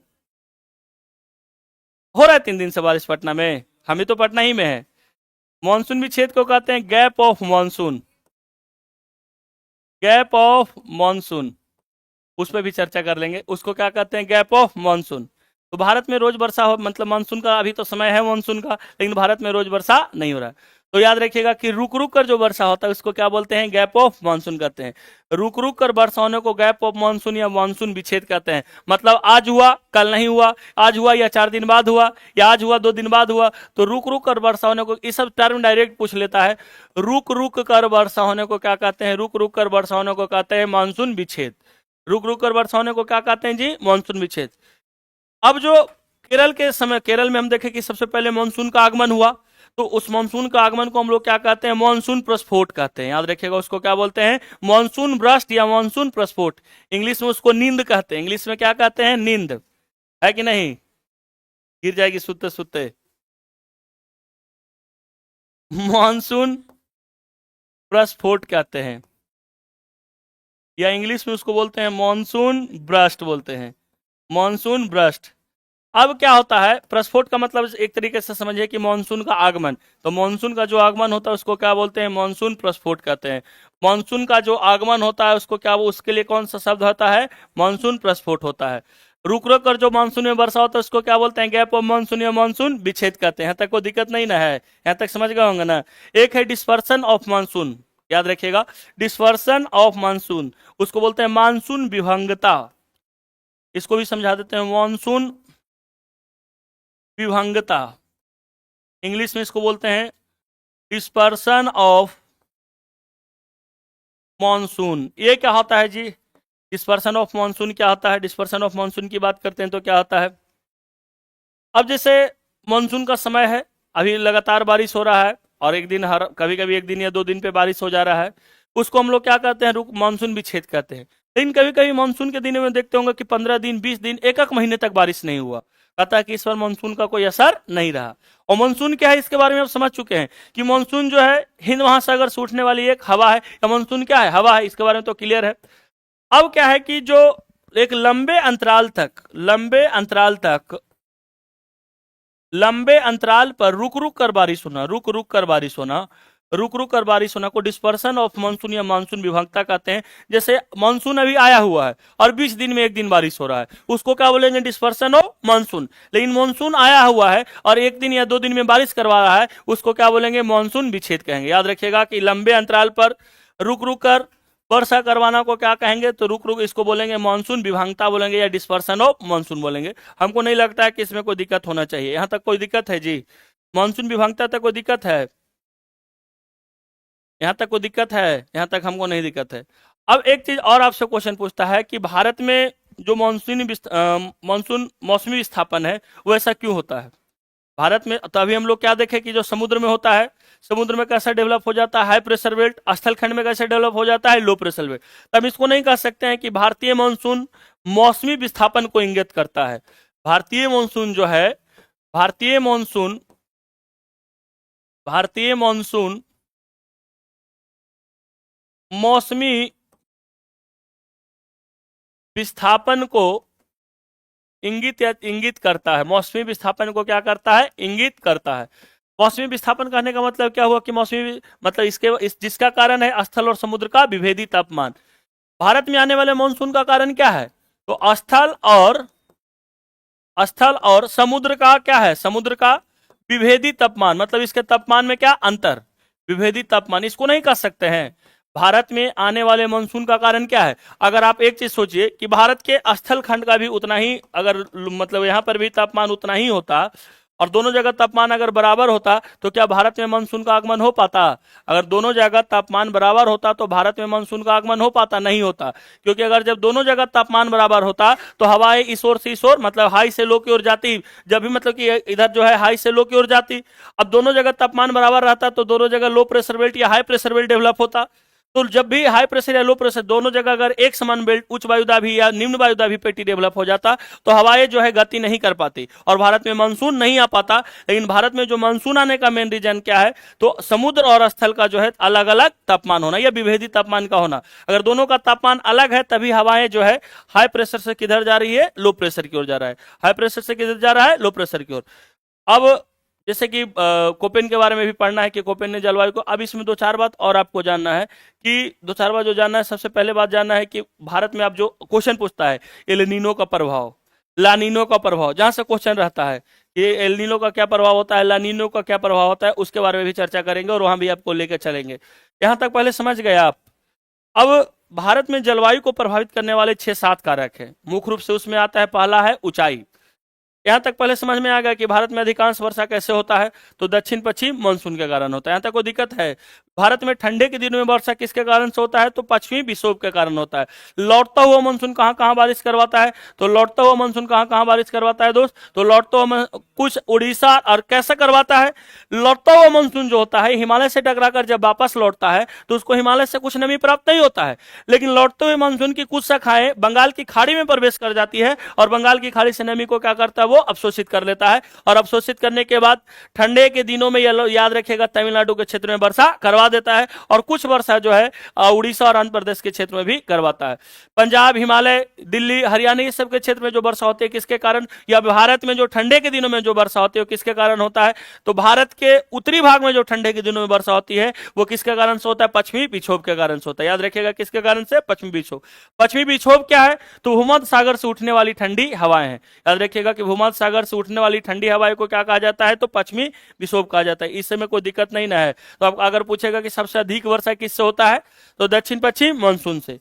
भारत के उत्तरी मैदान में वर्षा जो शीत ऋतु में होता है, उत्तरी मैदान में जो शीत ऋतु में वर्षा होता है किसके कारण से, पश्चिमी विक्षोभ के कारण से, कोई दिक्कत नहीं है। और पंजाब तमिलनाडु जो है, पंजाब और तमिलनाडु का क्षेत्र है जो शरदकालीन वर्षा क्षेत्र, मतलब ठंडे के दिनों में भी उसको वर्षा प्राप्त हो जाता है, पंजाब और तमिलनाडु। याद रखिएगा पंजाब और तमिलनाडु। यहां तक कोई दिक्कत नहीं ना है, यहां तक हमको लगता है कि समझ में आ गया होगा, कोई दिक्कत नहीं होना चाहिए। अब आते हैं कि भारत में जो सर्वाधिक वर्षा वाला स्थान है, जहां 200 से अधिक से वर्षा का जो अगर मापन किया जाए तो वर्षा का मापन हम लोग रेन गेज में करते हैं और सेंटीमीटर में करते हैं। वर्षा का मापन किस में करते हैं, रेन गेज और सेंटीमीटर में करते हैं। तो भारत में जो वर्षा के स्थान को 4 भागों में बांटा गया है। सर्वाधिक वर्षा वाला स्थान,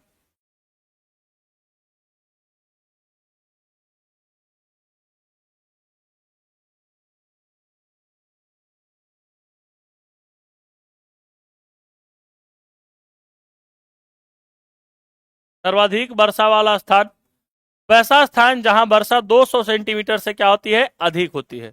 भारत में ऐसे बहुत सारे स्थान तो नहीं है, लेकिन 2-3 स्थान ऐसे हैं जहां वर्षा वर्षा जो है 200 सेंटीमीटर से अधिक होती है।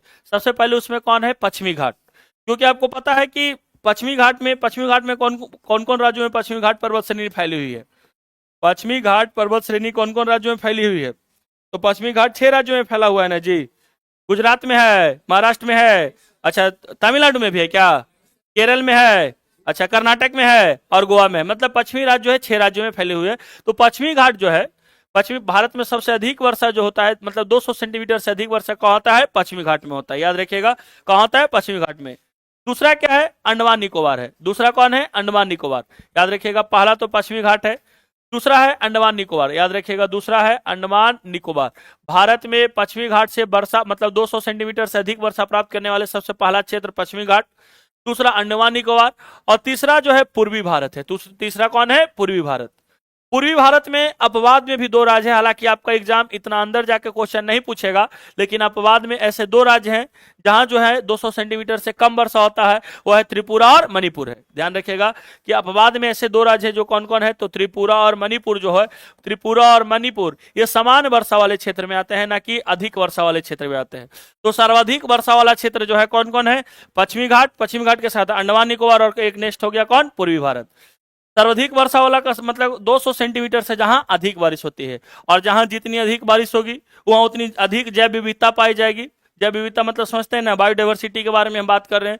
दूसरा जो भारत को वर्गीकृत किया गया है सर्वाधिक वर्षा वाले का, समान वर्षा वाला स्थान। समान वर्षा वाला स्थान जहां 100 से 200 सेंटीमीटर के, अभी क्वेश्चन पूछा है इससे। दूसरा है डायरेक्ट कैसे पूछा है क्वेश्चन कि पश्चिमी घाट कौन से वर्षा वाले स्थान में आता है, तो पश्चिमी घाट सर्वाधिक वर्षा वाले स्थान में आता है। अंडमान निकोबार सर्वाधिक वर्षा वाले स्थान में आता है। और पूर्वी भारत का 2 राज्य को छोड़कर बाकी जो 5 राज्य है, 7 सिस्टर में जो 5 राज्य है, वो वहां जो है 200 सेंटीमीटर से अधिक वर्षा। इसलिए मेघालय के मासिन राम जिसको बोलते हैं, वो विश्व में सबसे अधिक वर्षा वाला क्षेत्र के रूप में जाना जाता है। उसके बारे में भी चर्चा करेंगे। लेकिन सर्वाधिक वर्षा वाला स्थान कौन हो जाएगा, तो पश्चिमी घाट, अंडमान निकोबार और पूर्वी भारत। समान वर्षा वाला स्थान का क्या है, तो समान वर्षा वाला स्थान जहां बारिश, समान वर्षा वाला स्थान जहां जो बारिश होती है कितना होता है, 100 से लेकर 200 सेंटीमीटर के बीच में। 100 से लेकर कितना सेंटीमीटर के बीच में, 200 सेंटीमीटर के बीच में। अब इसमें कौन कौन राज्य शामिल है, तो इसमें लगभग उत्तर प्रदेश। और डायरेक्ट क्वेश्चन क्या पूछा, अभी के एग्जाम में क्वेश्चन पूछा है कि बिहार जो है किस वाले स्थान में आता है, तो समान वर्षा वाले स्थान में आता है। इसमें पहला राज्य जो है कौन है, उत्तर प्रदेश है। दूसरा राज्य कौन है, बिहार है, क्योंकि बिहार में भी 200 सेंटीमीटर से अधिक बारिश नहीं होती है, आपको पता है। बिहार में, उत्तर प्रदेश में और भी राज्य हैं, इसके बारे में जानना जरूरी है। बिहार है, उत्तर प्रदेश है, झारखंड, आंध्र प्रदेश, तमिलनाडु, झारखंड, आंध्र प्रदेश, तमिलनाडु, महाराष्ट्र, पश्चिम बंगाल, ये जो सारे राज्य हैं ये समान वर्षा वाले स्थान में आते हैं। राज्य का नाम दे देगा और पूछेगा ये किस स्थान में आते हैं, और हो सकता है ऐसा क्वेश्चन आगे पूछा है तो पूछ सकता है। सर्वाधिक वर्षा वाले स्थान में कौन कौन से राज्य आते हैं? पश्चिमी घाट, अंडमान निकोबार, पूर्वी भारत। बाद में कौन कौन राज्य है? मणिपुर और त्रिपुरा। समान वर्षा वाले स्थान में कौन कौन आता है? समान वर्षा मतलब कि क्या कितना होना चाहिए? तो 100 से 200 सेंटीमीटर। उत्तर प्रदेश, बिहार। बिहार किस में आता है? तो समान वर्षा वाले स्थान में आता है। अब जो नेक्स्ट आता है, अगला जो आता है कम वर्षा वाला स्थान। याद रखिएगा, कम वर्षा वाला स्थान करने का मतलब क्या हो जाएगा? याद रखिएगा, कम वर्षा वाला स्थान करने का मतलब कि जहां 50 से 100 सेंटीमीटर वर्षा होती है। याद रखिएगा, कम वर्षा वाला स्थान मतलब जहां वर्षा कम होता है, कम वर्षा वाला स्थान। इसके कैटेगरी में क्या आता है? तो जहां 50 सेंटीमीटर से लेकर कितनी बारिश होती है? 100 सेंटीमीटर तक। जहां 50 सेंटीमीटर से 100 सेंटीमीटर तक बारिश होती है, इसमें मुख्य रूप से कौन आ जाएगा? हरियाणा आ जाएगा। हरियाणा के बाद जो आ जाएगा राजस्थान का पूर्वी राजस्थान, इसको बोल सकते हैं पूर्वी राजस्थान। राजस्थान के याद रखिएगा, राजस्थान के सारे क्षेत्र में नहीं, लेकिन पूर्वी राजस्थान में कुछ ना कुछ बारिश होती है, कुछ ना कुछ बारिश होती है। अब जो आता है न्यूनतम वर्षा वाला, जो याद रखिएगा कि न्यूनतम वर्षा वाला, न्यूनतम जहां वर्षा ना के बराबर होता है तो कौन सा क्षेत्र है? लद्दाख है। कौन सा क्षेत्र है? लद्दाख। यहाँ वर्षा ना के, लद्दाख का कौन सा जगह है? द्रास। अभी उस पर भी आएंगे कौन सा जगह है जहां बारिश ना के बराबर होती है, उस जगह का नाम क्या है? तो सबसे कम वर्षा वाला क्षेत्र जो है लद्दाख में है। और सबसे ठंडा स्थान भी कहाँ है? लद्दाख में ही है। लद्दाख में उसको द्रास बोलते हैं। सबसे ठंडा स्थान को क्या बोलते हैं? लद्दाख। और सबसे कम बारिश वाला क्षेत्र भी कहाँ है? लद्दाख। आप इस चारों बातों से परिचित नहीं होंगे। हाँ, लेह में है, या देख लेते हैं इसको। सर्वाधिक वर्षा वाला स्थान जहां 200 सेंटीमीटर से अधिक वर्षा होती है उसको किस में रखा गया है? सर्वाधिक वर्षा वाले स्थान में। पहला कौन है उसमें? पश्चिमी घाट। दूसरा अंडमान निकोबार। तीसरा पूर्वी भारत। समान वर्षा वाले स्थान में बिहार को रखा गया, आंध्र प्रदेश, झारखंड, वो तमिलनाडु, महाराष्ट्र और पश्चिम बंगाल को, जहां वर्षा 100 से 200 सेंटीमीटर के बीच में होती है। नेक्स्ट क्या है? एक कम वर्षा वाला स्थान जो है 50 से 100 सेंटीमीटर में हरियाणा या पूर्वी राजस्थान का क्षेत्र है। और न्यूनतम जो वर्षा वाला स्थान है जो कौन सा क्षेत्र है? लद्दाख है। भारत का जो औसत वर्षा है, ये भी कभी कभी क्वेश्चन आपको देखने के लिए मिल जाएगा। भारत का जो औसत वर्षा है, भारत का औसत वर्षा, तेज पढ़ा रहे हैं क्या जी? भारत का औसत वर्षा कितना है और बिहार का औसत वर्षा कितना है? बिहार का औसत वर्षा कितना है और भारत का औसत वर्षा कितना है? याद रखिएगा कि भारत का और बिहार का औसत वर्षा हमेशा पूछता है। भारत के औसत वर्षा में ना कभी कभी थोड़ा विभेद भी आपको मिल जाएगा, लेकिन बिहार का औसत वर्षा फिक्स है 112 सेंटीमीटर। और भारत का जो औसत वर्षा है, जो अनबुक लिखता है 125 सेंटीमीटर लिखता है, ध्यान रखिएगा 125 सेंटीमीटर लिखता है भारत का औसत वर्षा। और बिहार का औसत वर्षा कितना लिखता है? 112 सेंटीमीटर लिखता है। इसको याद रखिएगा। कहीं कहीं दूसरा बुक 118 सेंटीमीटर भी लिख देता है, लेकिन आपको एक्यूरेट याद रखना है, 125 सेंटीमीटर याद रखना है। और बिहार का औसत वर्षा कितना होता है? 112 सेंटीमीटर होता है।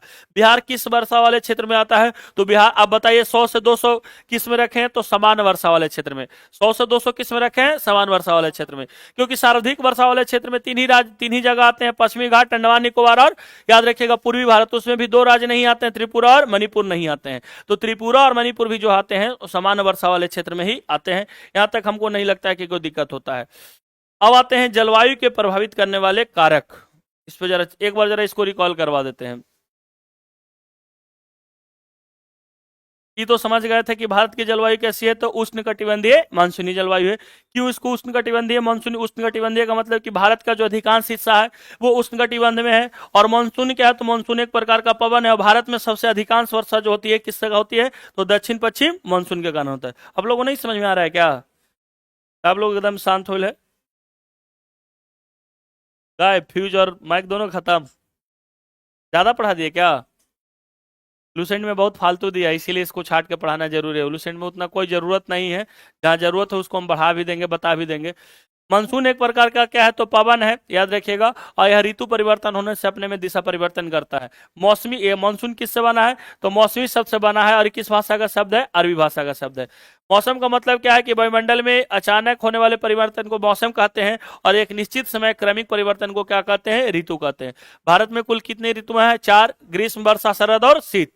फिर कंफ्यूज मत हो जाएगा कि शरद और शीत। शरद मैंने ठंडा और शीत मैंने भी ठंडा नहीं। शरद ऋतु का आजकल 16 सितंबर से कब तक? 15 दिसंबर तक। और शीत ऋतु का जो समय है 15 दिसंबर से लेकर 15 मार्च तक। ग्रीष्म ऋतु 15 मार्च से लेकर कब तक? 15 जून तक। वर्षा ऋतु 16 जून से लेकर 15 सितंबर तक है। स्थलखंड की अगर हम बात करते हैं तो यह तुरंत गर्म होता है और तुरंत ठंडा होता है। जलखंड की बात करते हैं तो देर से गर्म और देर से ठंडा होता है। गर्मी जहां अधिक होगी वहां कैसा डेवलप हो जाएगा, गर्मी अधिक होगी वहां की हवाएं गर्म होकर क्या हो जाएगी, ऊपर उठ जाएगी और वहां कैसा डेवलप हो जाएगा, लो प्रेशर बेल्ट डेवलप हो जाएगा या निम्न वायुदाब पेटी। और ठंडा जहां अधिक होगी वहां जो ठंडा अधिक होगी तो वहां की हवाएं गर्म नहीं हो पाएगी और गर्म होकर ऊपर भी नहीं उठ पाएगी, तो कैसे डेवलप हो जाएगा, वहां पे हाई प्रेशर बेल्ट डेवलप हो जाएगा। मानसून विच्छेद, रुक रुक कर वर्षा होने को क्या कहते हैं, मानसून विच्छेद। मानसून प्रस्फोट किसको कहते हैं, मानसून के आगमन को क्या कहते हैं, मानसून प्रस्फोट। मानसून विभक्ता, एक लंबे अंतराल पर रुक रुक कर वर्षा करवाना मानसून विभक्ता कहलाता है। भारतीय मानसून जो है मौसमी विस्थापन को इंगित करता है। और ऐसा क्यों होता है भारतीय मानसून, तो स्थल और समुद्र में तापमान के अंतर के कारण होता है, स्थल और समुद्र में तापमान के अंतर के कारण होता है। सर्वाधिक वर्षा वाला स्थान को 200 सेंटीमीटर जो अधिक वर्षा हो तो उसको किस में रखा गया है, सर्वाधिक वर्षा वाले स्थान में। कौन कौन है उसमें शामिल, पश्चिमी घाट, अंडमान निकोबार और पूर्वी भारत।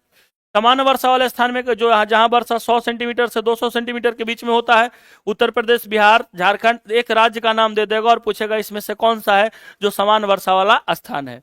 नेक्स्ट है कि कम वर्षा वाला स्थान जहां 50 से 100 सेंटीमीटर के बीच में वर्षा आता है, हरियाणा और पूर्वी राजस्थान। न्यूनतम कहाँ है, लद्दाख।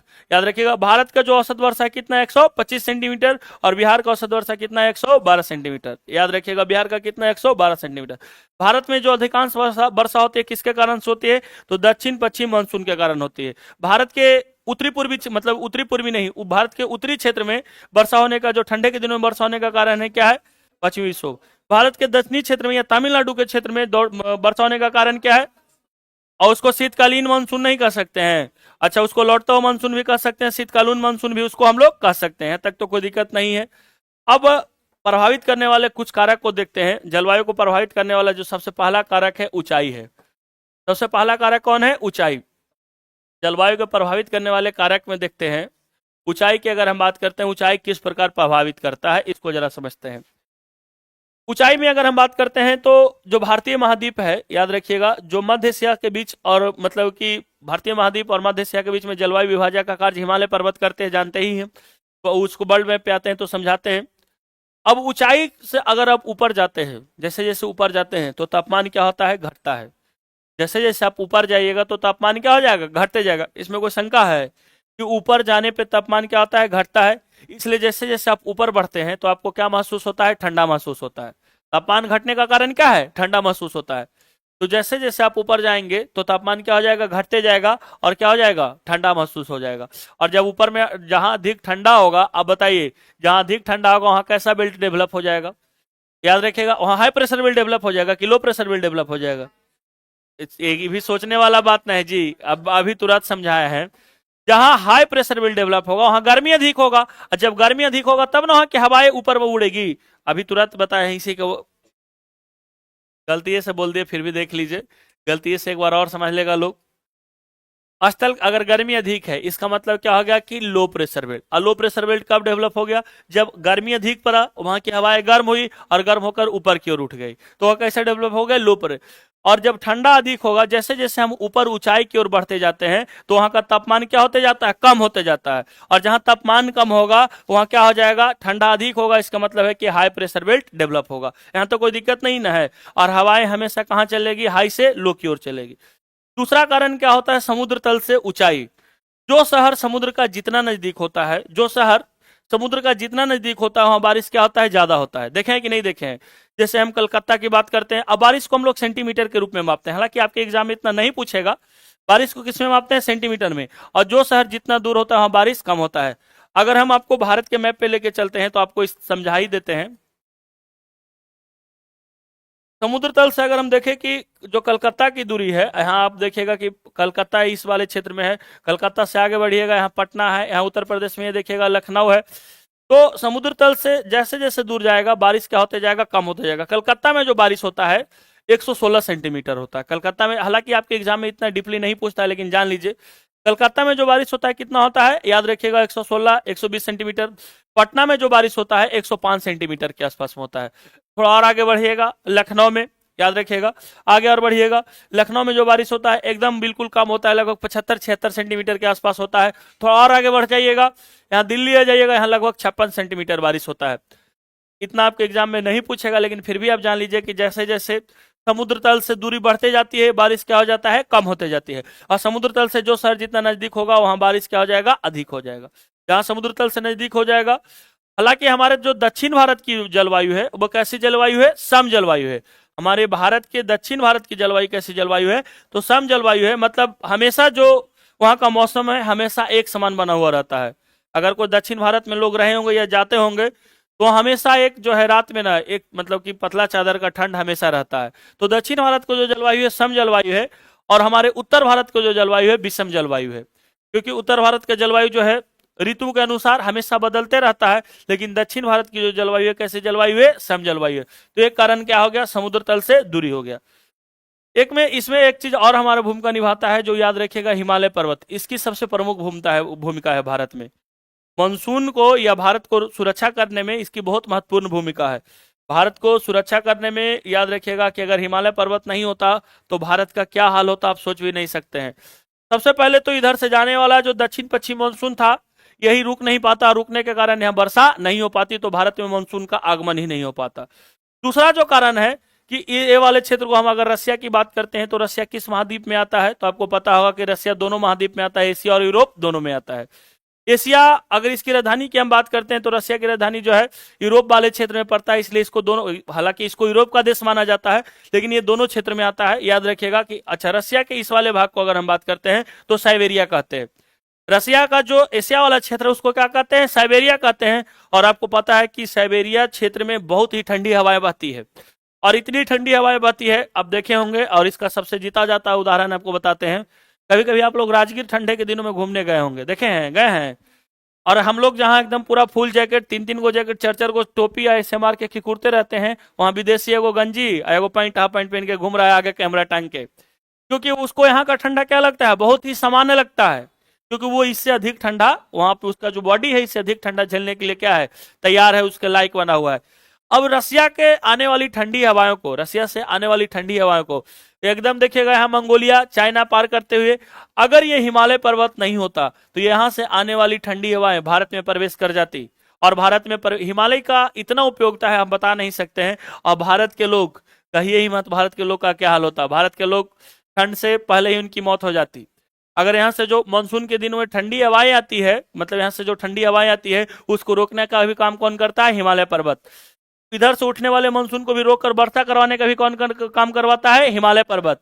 अगर यहां से अगर ठंडी हवाएं आती, और एक और सुरक्षा करता है वो आने वाले देश से, जो चाइना है, जो चोर है, चाहे से क्या हुआ, बोलो बोलो बोलो बोलो बोलो।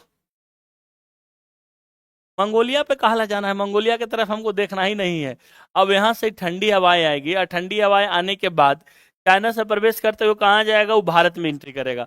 अब भारत में एंट्री करने के बाद वो क्या होगा, हवा थोड़ी है कि घर हम लोग को थोड़ी चलना है कि हर एक आदमी के घर से जा रहे हैं। हवा तो उसका रास्ता तो फिक्स थोड़ी है, वो किसी भी तरीके से आ सकता है। तो अब भारत में प्रवेश करती, उसी से हमारा सुरक्षा कौन करता है, यहाँ स्थित जो है हिमालय पर्वत करता है। अगर हिमालय पर्वत नहीं होता तो भारत में ठंडी हवा में प्रवेश कर जाती, और भारत का क्या हो जाता है, इतना स्थिति खराब होता है कि आप समझ नहीं सकते हैं।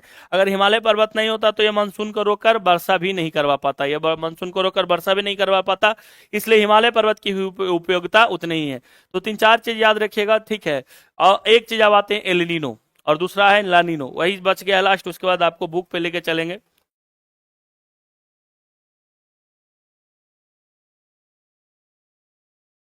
क्या हो गया,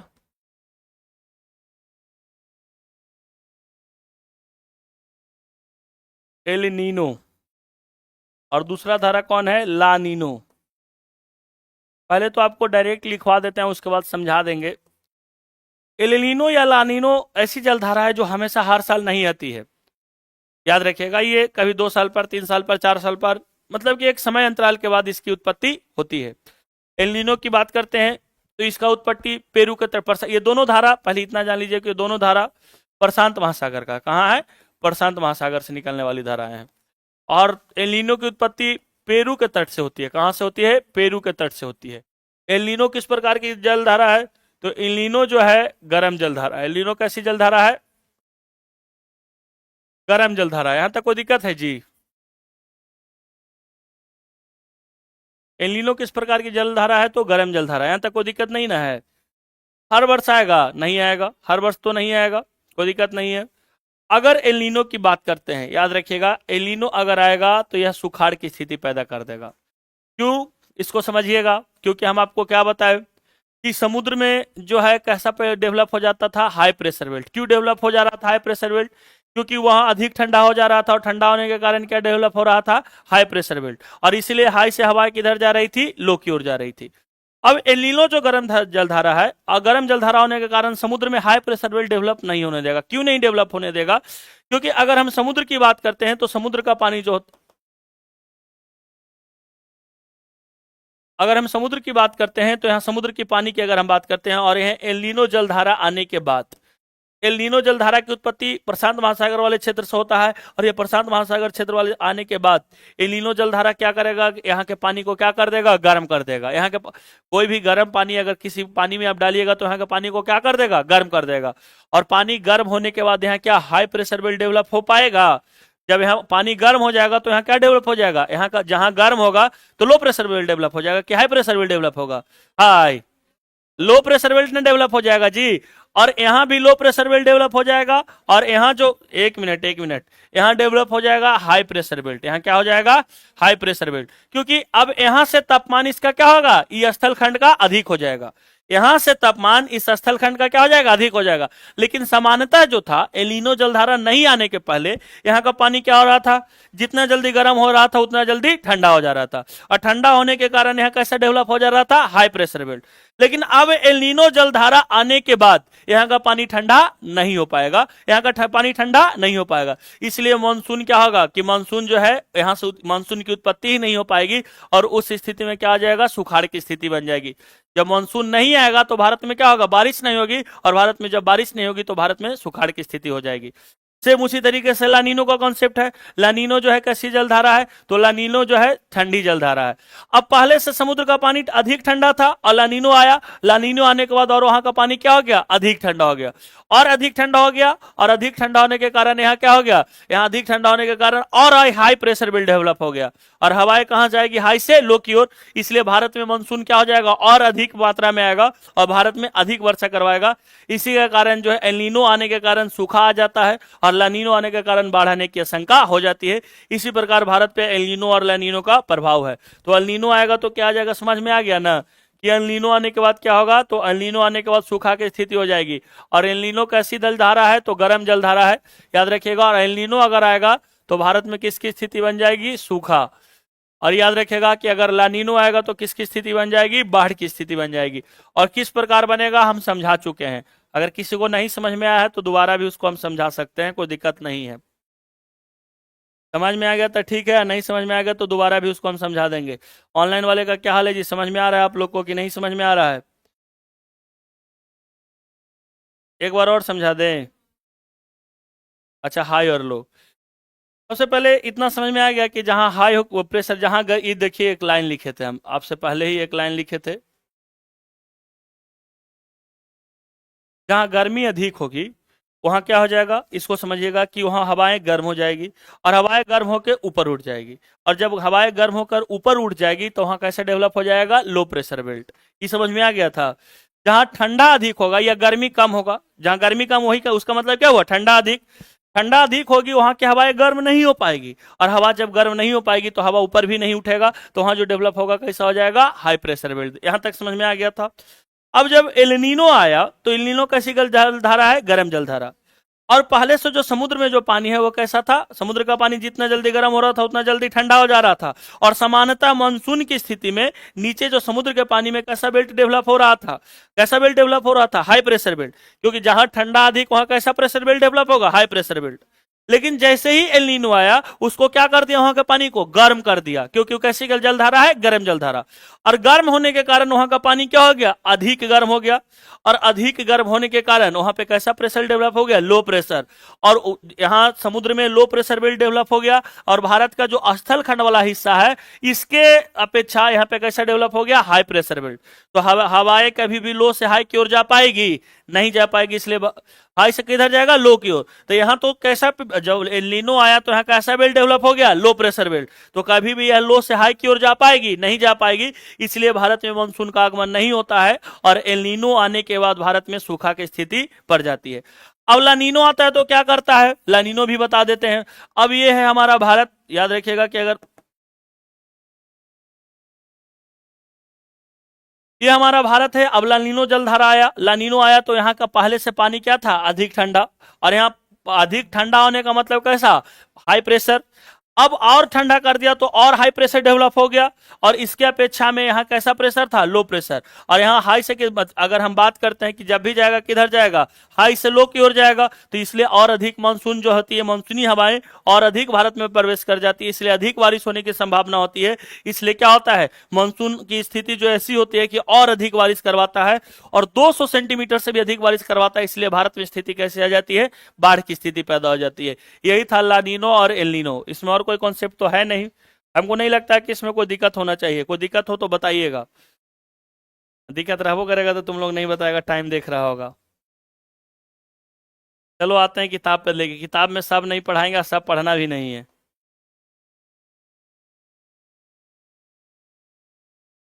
चलिए आते हैं, इसको देखते हैं।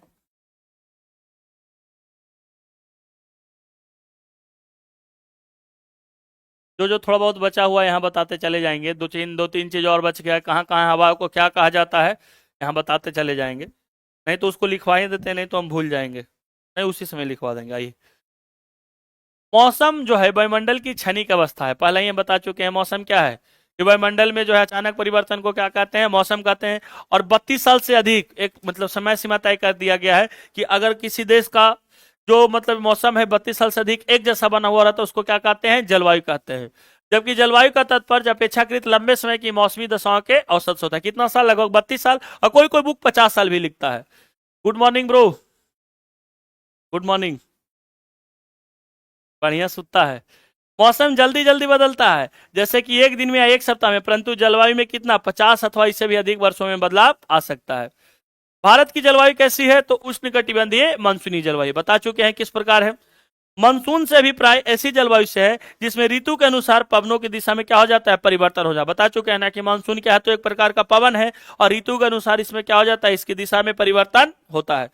भारत को जलवायु को प्रभावित करने वाले कारण सबसे पहले क्या है कि भारत की अक्षांशीय स्थिति, भारत की जो अक्षांशीय स्थिति है, इस प्रकार अगर अक्षांशीय स्थिति उष्णकटिबंधीय है, इसको देखते हैं। भारत की जलवायु को नियंत्रित करने वाले कारक को दो वर्गों में बांटा जाता है, पहला स्थिति तथा उच्चावाच संबंधी कारक, और दूसरा क्या है, वायुदाब एवं पवन। वायुदाब के बारे में समझ गए हैं कि जब तक लो प्रेशर बेल्ट या हाई प्रेशर बेल्ट डेवलप नहीं होगा, तब तक ये हवाएं जो है लो से हाई की ओर की, हाई से लो की ओर, हाई से लो की ओर जाएगी।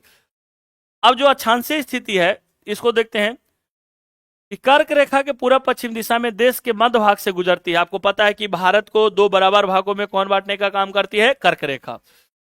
इस प्रकार भारत का उत्तरी भाग शीतोष्ण कटिबंध में, हम आपको पहले ही चर्चा कर चुके थे कि भारत का जो अधिकांशता हिस्सा है या दक्षिणी भाग है, किस में आता है, उष्ण कटिबंध में, और ऊपर वाला भाग किस में आ जाता है, शीतोष्ण कटिबंध में। याद रखिएगा, दक्षिणी भाग उष्ण कटिबंध में पड़ता है। उष्ण कटिबंध भूमध्य रेखा के निकट होने के कारण सारा साल ऊंचे तापमान तथा कम दैनिक और वार्षिक तापांतर का अनुभव करता है।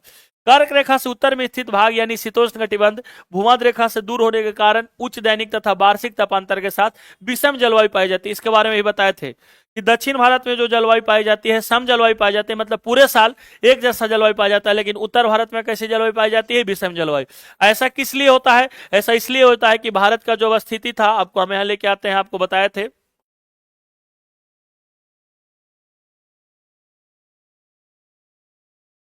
भारत की जो दक्षिणी भारत था वो किस में आता था, उष्णकटिबंध, और जो उत्तर भारत था किस में आता था, शीतोष्णकटिबंध। और भूमध्य रेखा से दूरी होने के कारण उत्तर भारत का जो जलवायु होता है हमेशा किस प्रकार बना होता है, तो हमेशा जो होता है इसकी जलवायु उत्तर भारत का विषम होता है। लेकिन जो दक्षिण भारत की जलवायु होती है कैसी होती है, सम होता है। दक्षिण भारत का जलवायु किस प्रकार बना होता है, सम बना होता है। इसके बारे में तो अक्षांशीय रूप से भी इसमें अंतर है। इस सब हालांकि क्वेश्चन पूछता नहीं है, लेकिन आप जान लीजिए, समझना जरूरी है इसको, ठीक है।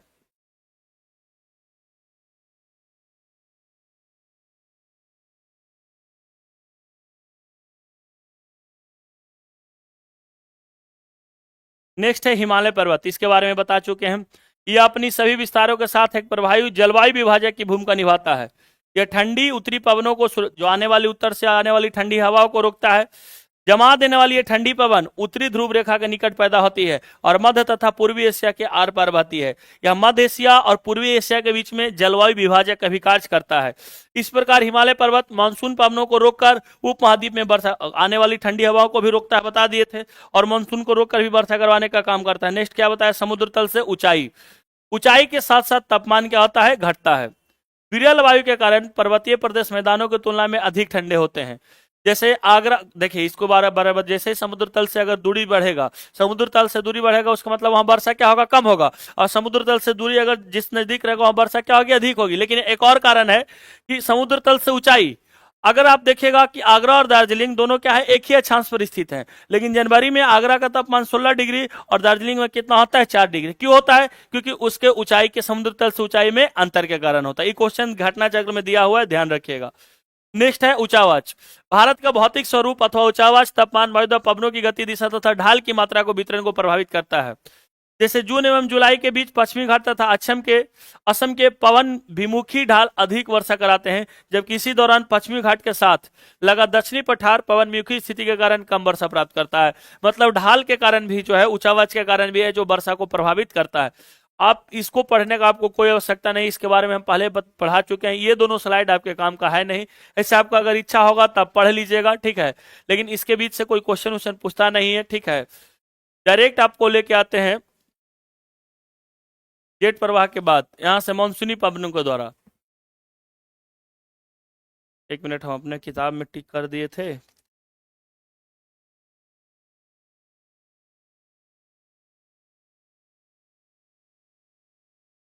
हाँ चलिए, यहां से पढ़ना है। अब बाकी आपको पढ़ने का इच्छा करेगा आप पढ़ लीजिएगा, हम उसको बता चुके हैं, ठीक है। मानसूनी पवनों के द्वारा समय समय पर अपनी दिशा पूर्णता क्या होती है, बदल लेने के कारण भारत में निम्न कितने तरह के ऋतु आते हैं।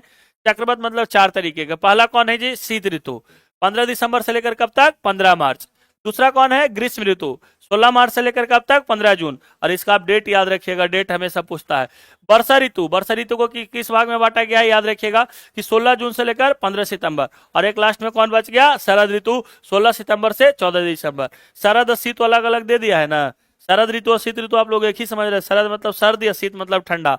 शीत ऋतु का कार्यकाल दिसंबर से लेकर कितना तक, 5 मार्च। और शरद ऋतु 16 सितंबर से लेकर 14 दिसंबर तक। ये तिथियां एक समान समय सीमा रेखा को तय करती है। मानसून पवनों के आगमन या प्रत्यावर्तन में होने वाला विलंब इनको पर्याप्त रूप से प्रभावित करता है। मतलब इसमें आगे पीछे भी हो सकता है, मानसून के आने पर ये डिपेंड करता है। उत्तरी भारत के मैदानी भागों में शीत ऋतु में वर्षा किसके कारण से होता है, पश्चिमी विक्षोभ। जेट स्ट्रीम किसको कहते हैं, अगर 13 किलोमीटर से अधिक रफ्तार से हवाएं बहती है उसी को जेट स्ट्रीम के श्रेणी में रखा जाता है। तो उत्तर भारत के मैदानी भागों में जो शीत ऋतु में वर्षा होती है वो किस कारण से होता है, पश्चिमी विक्षोभ। लेकिन दक्षिण भारत में जो वर्षा होती है वो किस कारण से होती है, तो दक्षिण भारत में वर्षा लौटता हुआ मानसून, रिट्रीटिंग मानसून या शीतकालीन मानसून के कारण होता है। जो उत्तर भारत, राजस्थान में इस वर्षा को क्या कहते हैं, मावट कहते हैं। राजस्थान में इस वर्षा को क्या कहते हैं, मावट कहते हैं। और आपको बता देते हैं कि कहां कहां किस वर्षा को किस नाम से जाना जाता है।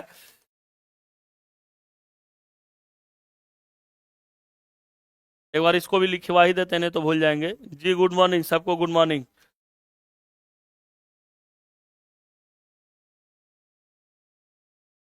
दरोगा में ही पूछ चुका है क्वेश्चन।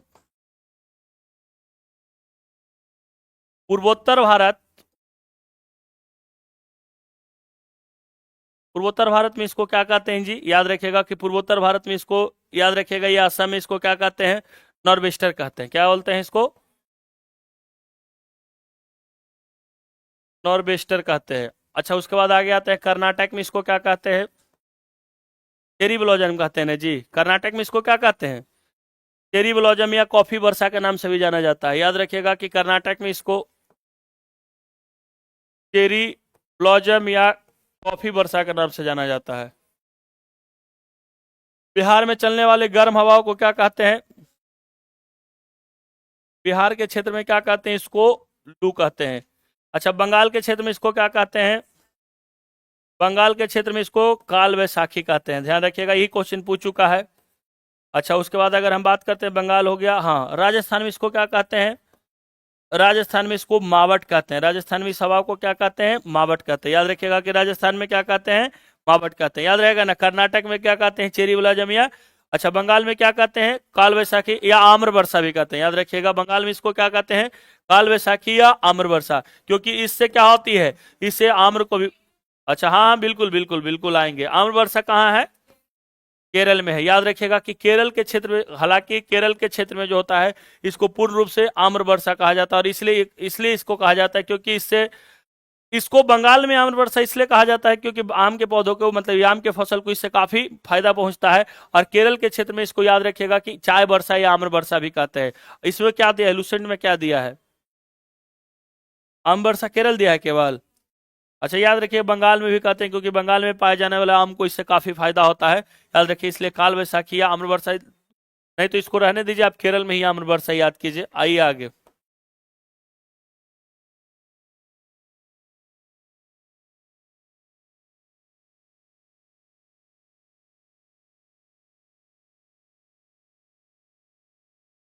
आते हैं आईटीसीजेड, इसका फुल फॉर्म याद रखिएगा, इंटर ट्रॉपिकल कन्वर्जेंट जोन। ई फिक्स नहीं रहता है, आईटीसीजेड जो रहता है, जो फिक्स नहीं रहता है, ये सूर्य की स्थिति के साथ क्या होगा ना, हमेशा बदलते रहेगा। विषुवत वृत्त पर स्थित अंततः उष्णकटिबंधीय अभिसरण क्षेत्र एवं निम्न वायु दाब वाला क्षेत्र है। इस क्षेत्र में व्यापारिक पवनें मिलती है, अतः इस क्षेत्र में वायु ऊपर उठने लगती है। जुलाई के महीने में आईटीसीजेड 20 से 25 डिग्री उत्तरी अक्षांशों के आसपास गंगा का मैदान में स्थित हो जाता है। हम क्या बोले कि जो आईटीसीजेड जोन होगा वो हमेशा क्या होगा, सूर्य की स्थिति के अनुसार हमेशा बदलते रहेगा, या सूर्य की स्थिति के अनुसार हमेशा क्या होगा कि अपनी दिशा बदलते रहेगा। याद रखिएगा क्या,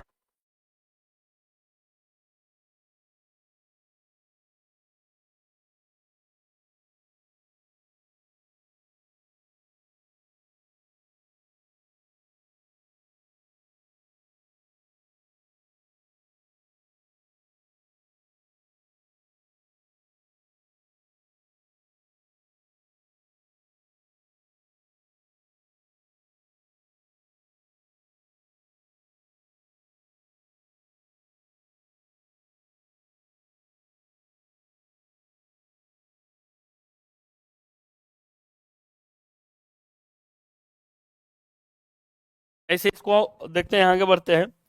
आईटीसीजेड के उत्तर की ओर खिसकने के कारण दक्षिणी गोलार्ध, आप व्यापारिक पवन जब पढ़िएगा तो इसको और अच्छे से समझ में आएगा। इन व्यापारिक पवनों की दिशा दक्षिण पश्चिम से उत्तर, कोई काम का नहीं। आप आईटीसीजेड याद रखिएगा कि हमेशा इसकी जगह फिक्स नहीं होता है, यह हमेशा क्या होता है, बदलते रहता है।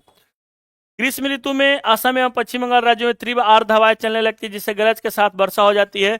इस हवा को पूरब में क्या कहा जाता है, तो असम याद रखिएगा, और पश्चिम नॉर्वेस्टर, एवं बंगाल में इसको क्या कहते हैं, काल वैसाखी। कर्नाटक में चेरी ब्लॉसम या कॉफी वर्षा, जो कॉफी की कृषि के लिए क्या होता है, लाभदायक। आम की फसल की लाभदायक होने के कारण इसे दक्षिण भारत या केरल में क्या कहा जाता है, आम्र वर्षा कहते हैं। और उत्तर भारत में या बिहार के भागों में चलने वाले गर्म हवाओं को क्या कहते हैं, लू कहते हैं, पहले से भी जानते हैं। वर्षा ऋतु में उत्तर पश्चिमी भारत तथा पाकिस्तान में उष्ण दाब का क्षेत्र बन जाता है, जिसको क्या बोलते हैं हम लोग, मानसून गर्त गर्त बोलते हैं, मानसून गर्त कहते हैं। इस समय उत्तरी अतः उष्ण अभिसरण क्षेत्र एनआईटीसी उत्तर की ओर खिसकने लगती है, जिसके कारण विषुवत रेखीय पछुआ पवन या दक्षिणी गोलार्ध की दक्षिणी पूर्वी वाणिज्यिक पवन विषुवत रेखा को पार फेरेल के नियम के अनुसार करते हुए भारत में प्रवाहित करते होने लगती है, जिसे दक्षिण पश्चिम मानसून के नाम से जाना जाता है। भारत में अधिकांशतः वर्षा किसके अनुसार होता है, किससे होता है, लगभग कितना परसेंट, 80% होता है, जो दक्षिण पश्चिमी मानसून से होता है। भारत की प्रादीपीय आकृति के कारण दक्षिण पश्चिम का मानसून कितने भागों में बढ़ जाता है, तो याद रखिएगा 2 भागों में, हम आपको बता भी चुके हैं कितने भागों में। तो पहला किधर जाएगा, अरब सागर की ओर, दूसरा कहां जाएगा, बंगाल की खाड़ी की ओर। अरब सागर से उत्पन्न होने वाली मानसून पवन 3 शाखाओं में बढ़ जाता है। एक शाखा जो सबसे पहले भारत के किस राज्य में प्रवेश कर जाता है, केरल राज्य में, और केरल राज्य में वर्षा करवा देता है। यहाँ यह पश्चिमी घाट से टकराकर केरल के तटों पर वर्षा करवा देता है, और जो मानसून का आगमन होता है उसको क्या बोलते हैं, मानसून प्रस्फोट। आपको देखिए जब हम पढ़ा रहे थे तो बताए थे कि 3 भागों में विभक्त हो जाता है, और यहाँ से कहा सबसे पहले कहाँ वर्षा करवा देता है, केरल में। फिर आगे बढ़ते हुए कहा हिमालय से टकराकर फिर क्या जाएगा वापस। तो सबसे पहले अरब सागर में जाने वाला मानसून कितने भागों में, 3 भागों में। याद रखिएगा अरब सागर में जाने वाला मानसून कितना भागों में बढ़ जाएगा, 3 भागों में बढ़ जाएगा, याद रखिएगा। अरब सागर से उठने वाले मानसून की दूसरी शाखा है मुंबई के उत्तर नर्मदा और ताप्ती नदियों के घाटियों से होकर मध्य भारत में दूर तक वर्षा कराती है, और छोटा नागपुर में इस शाखाओं से 15 सेंटीमीटर वर्षा होती है। यहाँ गंगा के मैदानी भागों में प्रवेश कर जाती है, और बंगाल की खाड़ी से आने वाली मानसून की शाखाएं मिल जाती है। अरब सागर मानसून की तीसरी शाखा सौराष्ट्र, यहाँ थोड़ा और ज्यादा डीप कर दिया है, यहाँ से अरावली के साथ साथ पश्चिमी राजस्थान को लांघती है और बहुत ही कम वर्षा कराती है, क्योंकि अरावली पर्वत इस मानसूनी हवाओं के समानांतर पड़ती है। पंजाब और हरियाणा में यह बंगाल की खाड़ी से आने वाली मानसून की शाखाएं से मिल जाती है और दोनों शाखाएं एक दूसरे के सहारे प्रबलित होकर पश्चिमी हिमालय विशेष कुछ नहीं समझ में आया होगा, हम जानते हैं। हाँ, हम जानते हैं कि यहाँ समझ में नहीं आया होगा। अब देखिए क्या अब हम समझा देंगे, टेंशन लेने का बात नहीं है। यहाँ से जो मानसून उठा और अरब सागर में आने वाला मानसून 3 भागों में विभक्त हो गया। पहला मानसून का जो शाखा था कहां वर्षा करवा दिया? केरल में। दूसरा मानसून का शाखा जो था नर्मदा और ताप्ती से घाटियों से टकराने के बाद महाराष्ट्र के क्षेत्र में वर्षा करवा दिया। और महाराष्ट्र और किसमें? गुजरात वाले क्षेत्र में। महाराष्ट्र और गुजरात में कहा क्षेत्र? तो कच्छ वाले क्षेत्र में। और तीसरा जो मानसून की शाखाएं थी, वो तीसरी मानसून की शाखाएं कहां वर्षा करवाए? तो राजस्थान की अरावली के इस वाले भाग में वर्षा करवा देता है, क्योंकि अरावली के इस वाले भाग में कुछ ना कुछ वर्षा होता है। और याद रखिएगा कि अरावली के पैरेलल पाने के कारण, याद रखिए अरावली के पैरेलल पाने जाने के कारण जो है केवल एक ही क्षेत्र में वर्षा करवा पाती है, बल्कि राजस्थान के दूसरे हिस्से में वर्षा नहीं करवा पाती है। बल्कि ये 3 भागों में जो यहाँ से उठने वाली मानसूनी पवन थी, पहला कहाँ? केरल के क्षेत्र में, दूसरा कहाँ चला गया? महाराष्ट्र के क्षेत्र में, और तीसरा चला गया जो राजस्थान के, मतलब 3 भागों में विभक्त होने के बाद। और ये दूसरा जो था ये मध्य भारत में भी वर्षा करवाने का काम करता है। हालांकि इतना ही सब एग्जाम में कभी नहीं पूछता है, अब पूछेगा भी नहीं। अभी क्वेश्चन जब बनाएंगे तो देखिएगा इसको। दूसरे थोड़ा अभी इस बार जो आया है ना, और थोड़ा अपना दूसरा कोई के किताब से ई करके ज्यादा डीप कर दिया है, हालांकि इतना डीप करने का जरूरत नहीं है। अरब सागर की मानसून की तीसरी शाखा ही तो हो गया। अरब सागर के बाद आते हैं दूसरी शाखा की ओर।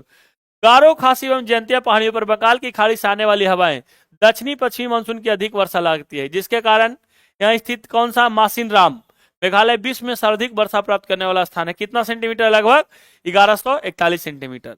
मानसून की अरब शाखा तुलनात्मक रूप से अधिक शक्तिशाली होती है। दक्षिण पश्चिम मानसून द्वारा लाए कुल आर्द्रता का कितना परसेंट? 65% भाग अरब सागर से एवं 35% भाग बंगाल की खाड़ी से आता है। मतलब दक्षिण पश्चिम मानसून का जो है कितना परसेंट भाग आता है दक्षिण पश्चिम मानसून के द्वारा? 65%। और अरब सागर से कितना परसेंट? 35%। दक्षिण पश्चिम मानसून का कार्यकाल क्या होता है? जून से सितंबर। लौटता हुआ इसको रिट्रीटिंग मानसून या परवर्ती मानसून या शीतकालीन मानसून को क्या? अक्टूबर से दिसंबर। और पूर्व मानसून काल किसको कहते हैं? मार्च से मई, मतलब आने से पहले वाले को पूर्व मानसून कहते हैं। इसको याद रखिएगा पश्चिमी विक्षोभ या शीत ऋतु, या इसी को बोलते हैं जनवरी से फरवरी, इसी को क्या बोलते हैं हम लोग? शीत ऋतु या उत्तरी पूर्वी मानसून। किसका ये नाम है? तो पूर्वी, याद रखिएगा उत्तरी पूर्वी मानसून बोले या शीतकालीन मानसून बोले या तो फिर लौटता हुआ मानसून बोले, सब एक ही का नाम है। याद रखिएगा एक ही का नाम है, लेकिन इसका कार्यकाल क्या है? अलग अलग कर दिया है। और उसमें कितना कितना वर्षा होता है वो थोड़ा दर्शा दिया है। तो दक्षिणी पश्चिमी मानसून से सबसे अधिक वर्षा कितना परसेंट? 73.7। रिट्रीटिंग मानसून से कितना परसेंट? 13.3। पूर्व मानसून से कितना? 10%। पूर्व मानसून उसको कहते हैं जब मानसून आने वाला होता है जून में और मई में ही बारिश हो जाती है। आप देखिएगा इसको क्या बोले हैं? मार्च से मई तक। मानसून आने से पहले वाले कार्य को क्या बोलते हैं? पूर्व मानसून काल। उससे कितना परसेंट बारिश? 10%। शीत ऋतु या जो मतलब खास करके जो पश्चिमी विक्षोभ से वर्षा होती है उससे कितना परसेंट? 2.6। और जो तमिलनाडु के क्षेत्र में वर्षा होती है रिट्रीटिंग मानसून से, हरियाणा पंजाब दिल्ली के क्षेत्र में पश्चिमी विक्षोभ से। याद रखिएगा तमिलनाडु तट वर्षा में शुष्क रह जाता है, इसके लिए 2 कारक उत्तरदायी है। कौन कौन है? तमिलनाडु तट बंगाल की खाड़ी के मानसून के पवनों के समानांतर पड़ता है और यह दक्षिणी पश्चिमी मानसून के अरब शाखा के वृष्टि क्षेत्र में पड़ जाता है। इसको भी समझा देते हैं, इसको समझ जाइए। अब ये जो तमिलनाडु क्षेत्र है, अब यहां से अगर हवा उठा तो क्या यहां रोक के वर्षा करवा पाएगा? यह बंगाल के खाड़ी के क्या हो जाता है? समानांतर पड़ जाता है। और जो अरब सागर से जो शाखा जाती है इसके वृष्टि छाया क्षेत्र में पड़ जाता है, इसलिए यहाँ वर्षा जो होता है किससे होता है? तो इसी कारण यहाँ जो वर्षा होता है रिट्रीटिंग मानसून या लौटते हुए मानसून के कारण हो पाता है। सबको नींद आ रहा है? नहीं जी, नींद आ रहा है ना सबको? नींद आना भी चाहिए। ज्योग्राफी में सबसे टफ चैप्टर यही है समझने वाला।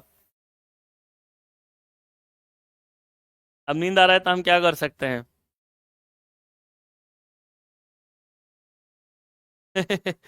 वही उपाय है। मानसून विच्छेद। दक्षिण पश्चिम मानसून काल में एक बार कुछ दिनों तक वर्षा होने के बाद यदि 1 या 2 कई सप्ताह तक वर्षा नहीं हो, इसको मानसून विच्छेद कहते हैं। गैप ऑफ मानसून बारे में बता चुके हैं। मानसून विच्छेद किसको कहते हैं?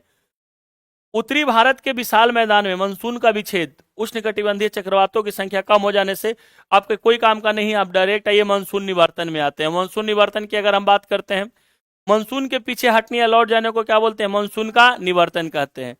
सितंबर से आरंभ से उत्तरी पश्चिमी भारत में मानसून पीछे हटने लगता है और मध्य अक्टूबर तक दक्षिणी भारत को छोड़ शेष समस्त भारत से मतलब बाहर चला जाता है। लौटती हुई मानसून पर अपने बंगाल की खाड़ी से जल वाष्प ग्रहण करके उत्तर पूर्वी मानसून के रूप में तमिलनाडु या कोरोमंडल तट पर जाड़ों के दिनों में वर्षा करवा देता है। पढ़ चुके हैं इसके बारे में भी। मानसून का पढ़ते रिट्रीटिंग मानसून, लौटता हुआ मानसून को कहते हैं।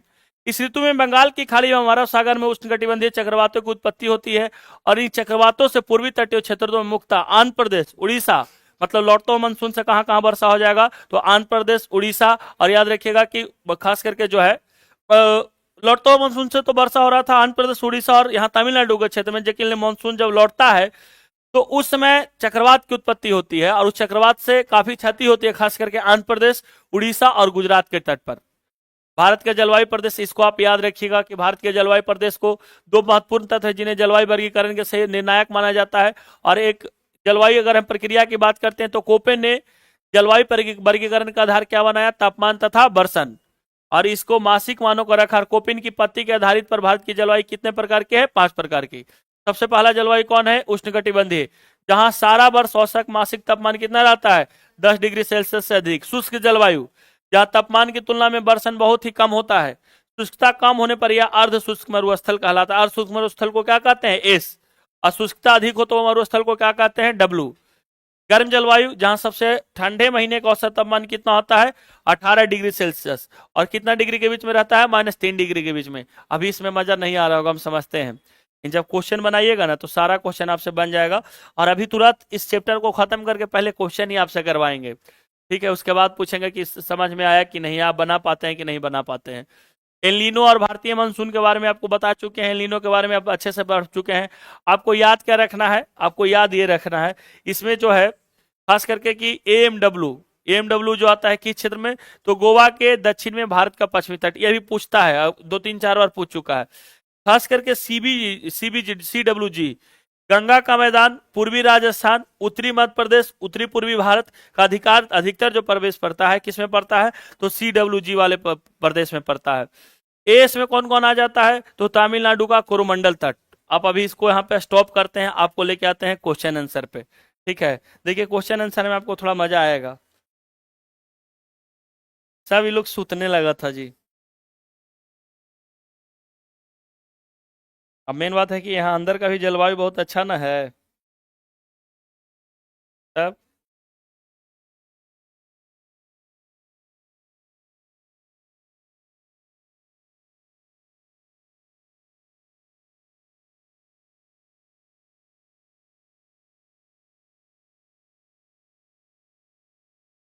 रात में भी कोई लाइब्रेरी में एसी चलाता ना तो रात भर उसका जगह खाली नहीं रहता। चलिए देखिए क्वेश्चन बनाइए, छोड़िए उसको। भारत की सर्वाधिक वर्षा मुख्यतः किससे प्राप्त होती है? हाँ आप देखो सब जग रहा है। भारत में सबसे कम वर्षा वाला स्थान कौन है? लेह, पहला ही बता चुके हैं कौन है? लेह। मात्र कितना होता है? 4.17, 4.17। अच्छा आगे बताइएगा कि नीचे दिए गए इस सब तो आपका आम्र वर्षा संबंधित है किससे? अच्छा आम्र वर्षा कर्नाटक में भी ऐसे देता है, केरल में भी होता है, याद रखिएगा। अच्छा बताइए चेरापूंजी कहाँ अवस्थित है? मेघालय में। सबसे अधिक वर्षा कहाँ होता है? तो चेरापूंजी या मासिन राम में, याद रखिएगा। भारतवर्ष में सर्वाधिक वर्षा वाला क्षेत्र कौन सा है? अभी ना 3 क्षेत्र बताया जी, पश्चिमी घाट, उसके बाद अंडमान निकोबार, और एक और बताए थे कौन? उत्तर पूर्वी भारत।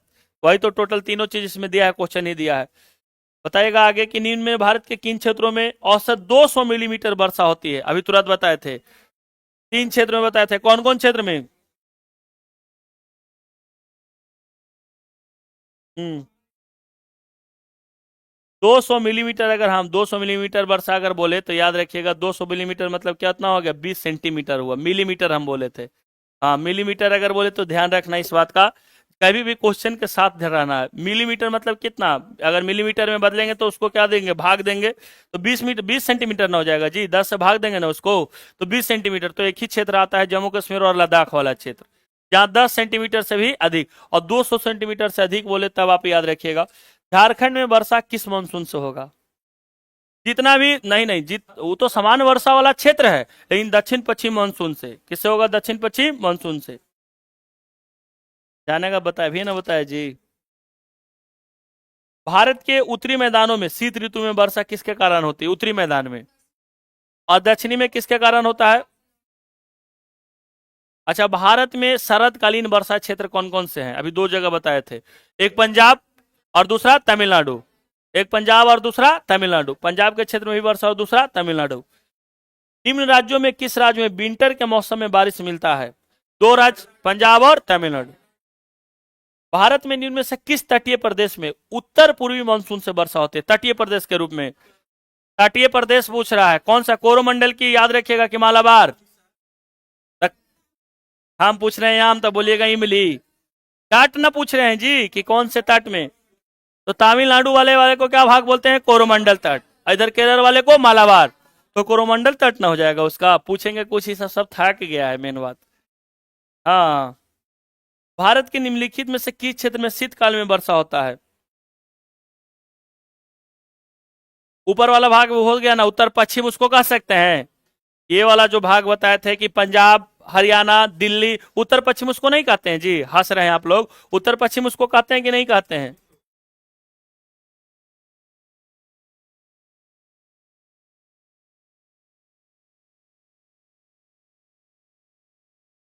जब हम पश्चिमी विक्षोभ की चर्चा किए थे तो आपको बताया था कि पंजाब, हरियाणा, दिल्ली सब क्षेत्र में जो था, तो इसको उत्तर पश्चिम नहीं कह सकते हैं। और उत्तर पश्चिम के साथ साथ जो होता है, इधर दक्षिण भारत में वर्षा नहीं हो रहा है, तो उत्तर पश्चिम और क्या हो जाएगा? तो उत्तर पश्चिम के साथ अभी तो चर्चा किए थे जी। उत्तर पश्चिम और दक्षिण, इधर अगर हम आ जाते हैं तो इसको बोलते हैं दक्षिण, इसको क्या कह सकते हैं? उत्तर पश्चिम। और इधर अगर इधर ये वाले भाग में भी कुछ वर्षा होती है तो इसको दक्षिण कह सकते हैं ना? उत्तर पश्चिम और दक्षिण। अब ये लोग जाने के फेर में है, लेकिन अभी हम जाने नहीं देंगे। ठीक है, बाकी अपना पढ़िएगा, जाने के फेर में तो रहिए आप लोग, लेकिन रुकिए अभी पढ़ाएंगे।